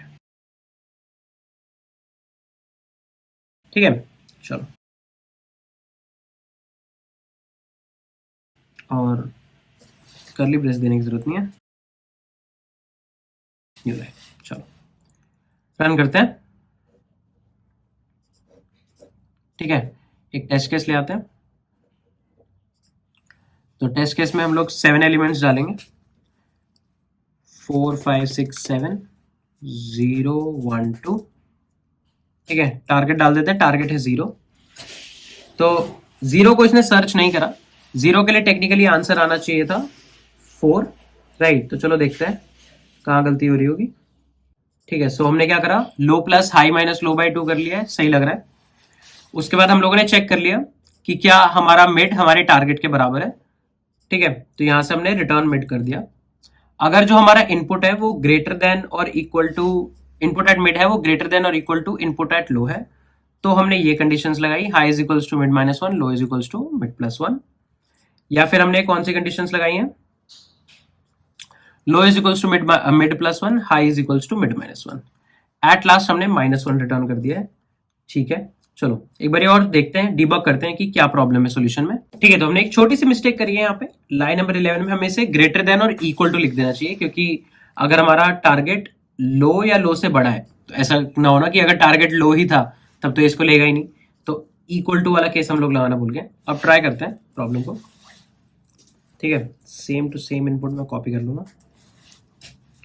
और आंसर अब आ रहा है 4, सही लग रहा है ना। एक ट्राई और लेते हैं, 1 के लिए ट्राई करते हैं, इंडेक्स आना चाहिए 5। 2 के लिए ट्राई करते हैं, इंडेक्स आना चाहिए 6, सही लग रहा है। और फिर 5 के लिए ट्राई करते हैं, इंडेक्स आना चाहिए 1। तो सही तरीके से हमने इंप्लीमेंट कर दिया। और टाइम कॉम्प्लेक्सिटी है हमारे सॉल्यूशन की order of log n, space complexity है हमारे सॉल्यूशन की ऑर्डर ऑफ 1। क्योंकि सिंपल देखो, बाइनरी सर्च लगाया और बस इफ एल्स के चेक्स है, इफ एल्स के सारे चेक्स हमारे क्या होते हैं, कांस्टेंट टाइम के होंगे, तो हमारा काम बन जाएगा। तो आई होप कि ये basic implementation of searching an element in a sorted rotated array आप सब लोगों को क्लियर है। आप सब लोग एक बार खुद से इसको जरूर से ड्राई रन करिए और एक बार खुद से इंप्लीमेंट करने की कोशिश करिए। दोनों के दोनों प्रॉब्लम्स काफी ज्यादा इंटर रिलेटेड है। तो चलो यार, अब हम लोग अपनी नेक्स्ट प्रॉब्लम पे हॉप ऑन करते हैं। नेक्स्ट प्रॉब्लम हमारी प्रीवियस करी हुई प्रॉब्लम से काफी ज्यादा सिमिलर है। The problem says that search element in rotated sorted array. हमारे पास रोटेटेड सॉर्टेड एरे है, इसकी डेफिनेशन आप लोग ऑलरेडी जानते हैं। द ओनली ट्विस्ट इज, इकलौता ट्विस्ट जो है प्रॉब्लम में वो क्या है, विद डुप्लीकेट एलिमेंट्स, कि यहाँ पे अब एरे में ना डुप्लीकेट एलिमेंट्स अलाउड है। पिछली बार एरे में डुप्लीकेट एलिमेंट्स अलाउड नहीं थे। ठीक है, return 1 if the element is found, else return 0। अगर एलिमेंट आपको मिल जाता है तो आपको 1 रिटर्न करना है, नहीं मिलता है तो आप 0। चलो 0, या फिर आप कह सकते हो -1 भी कर सकते हो रिटर्न, क्योंकि 0 से एक प्रॉब्लम हो जाएगी कि अगर 0th इंडेक्स पे एलिमेंट मिल गया तो वहां प्रॉब्लम हो सकती है, तो -1 रिटर्न कर लेते हैं। ठीक है, अगर मान लो टारगेट 2 है और ये गिवन आ रहा है, तो अब यहाँ पे आप देख सकते हो कि 0 0 0 कितनी बार मल्टीपल टाइम्स आ रहा है, राइट, रिपीटिशन है, और सॉर्टेड रोटेटेड भी है। 1 1 2, तो 2 एग्जिस्ट करता है, तो आंसर आ गया 1, राइट। तो तुम येस नो टाइप भी दे सकते हो, 1 -1 टाइप भी दे सकते हो, कोई बात नहीं है, राइट, या 1 0 भी रख सकते हो। Everything should be simple. कल को अगर तुम्हें इंडेक्स रिटर्न करने के लिए कहा गया तो इंडेक्स 0 नहीं रिटर्न कर पाओगे, तो उस केस में आप -1 रिटर्न कर सकते हो इंडेक्स, वरना ट्रू फॉल्स 1 0 येस नो कुछ भी आप यहाँ पे कर सकते हैं। तो पढ़ने में तो लग रहा होगा कि पिछली प्रॉब्लम से काफी ज्यादा सिमिलर प्रॉब्लम है। क्यों? क्योंकि हम लोगों ने ऑलरेडी सॉर्टेड रोटेटेड एरे, जहां पे यूनिक एलिमेंट्स या मैं कहूं डिस्टिंक्ट एलिमेंट होते हैं, उसमें कैसे बाइनरी सर्च लगा के एफिशिएंटली प्रॉब्लम को सॉल्व करना है, ये हमने सीख लिया था। बट क्या रिपीटेड एलिमेंट के आने से कुछ चीजें चेंज हो जाएंगी? क्या यहाँ पे कोई कॉर्नर केस है जो हम लोग नहीं हैंडल करेंगे? राइट, इसके ऊपर सोचना बहुत जरूरी है कि कई बार बच्चे क्या होते हैं कि सीधा ही अच्छा सॉर्टेड रोटेटेड है, एलिमेंट सर्च करना है, सीधा इंप्लीमेंटेशन लिख देते हैं, और फिर एक कॉर्नर केस आ जाता है कि यार अगर डुप्लीकेट एलिमेंट हो तो क्या करेंगे। तो इसी सिर्फ कॉर्नर केस के ऊपर हमें बात करनी है, बाकी सब प्रॉब्लम हमारे लिए ऑलरेडी सॉल्व है।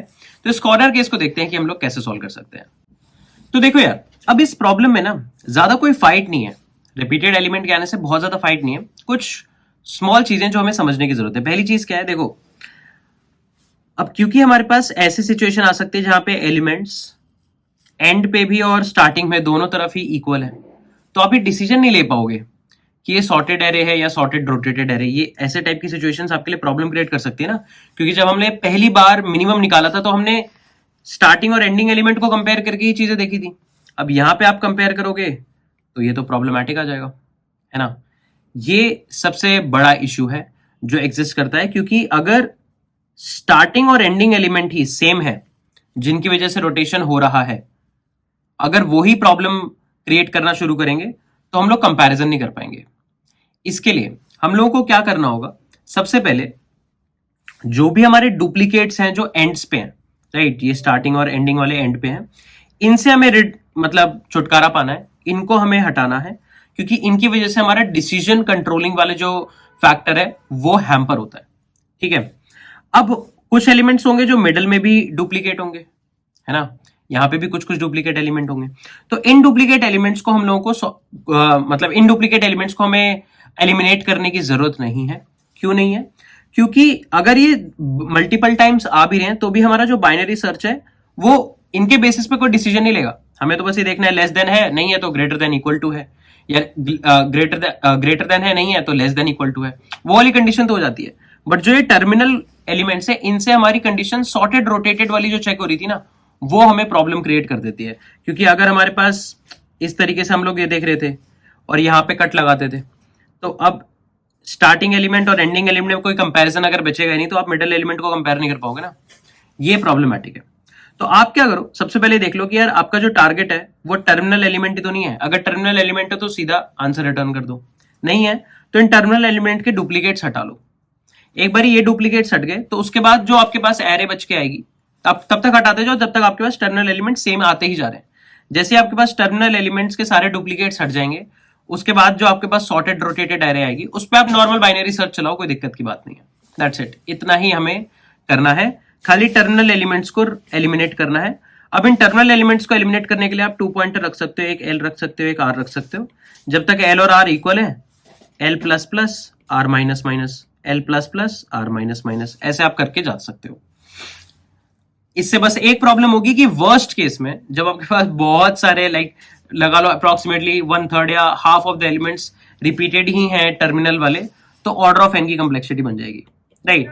वरना अगर ऑर्डर ऑफ एन की कॉम्प्लेक्सिटी नहीं है तो अगर बहुत ही कम रिपीटेड एलिमेंट्स है हमारे पास, उस केस में हम बाइनरी सर्च जब लगाएंगे तो वो लॉग इन रहेगा, बट स्टिल हमें वर्स्ट पॉसिबल कंडीशन चेक करनी है। वर्स्ट पॉसिबल कंडीशन रहेगी ऑर्डर ऑफ एन।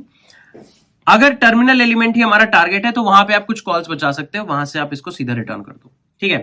तो एक बार आपने टर्मिनल एलिमेंट एलिमिनेट कर दिए, सेम टू सेम एल्गोरिथम आपको ऑलमोस्ट चलाना है जो हमने search in a sorted rotated array में चलाया था।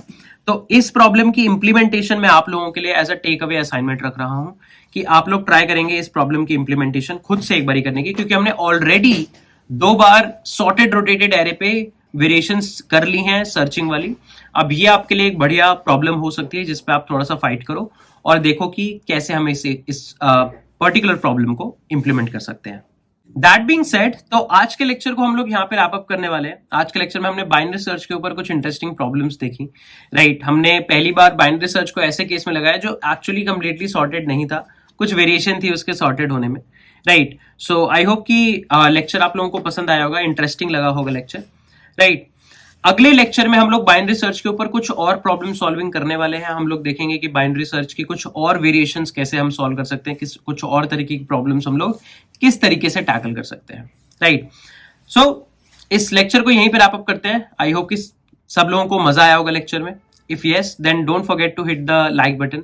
कमेंट्स में अपने सजेशंस ड्रॉप करो, अपने डाउट्स ड्रॉप करो। इस सीरीज को अपने ज्यादा से ज्यादा फ्रेंड्स के साथ शेयर करो। अगर ये लेक्चर आपको सच में लगा कि हाँ यार इससे सोचने की कैपेबिलिटी बन रही है, अच्छी प्रॉब्लम्स हम लोग सॉल्व कर रहे हैं, so make sure you share it with as many people as possible. That being said, इस लेक्चर को यहाँ पे एंड करते हैं। हम लोग मिलेंगे नेक्स्ट सेट ऑफ लेक्चर्स में। Till then take care guys, bye bye. I am Sanket Singh signing off.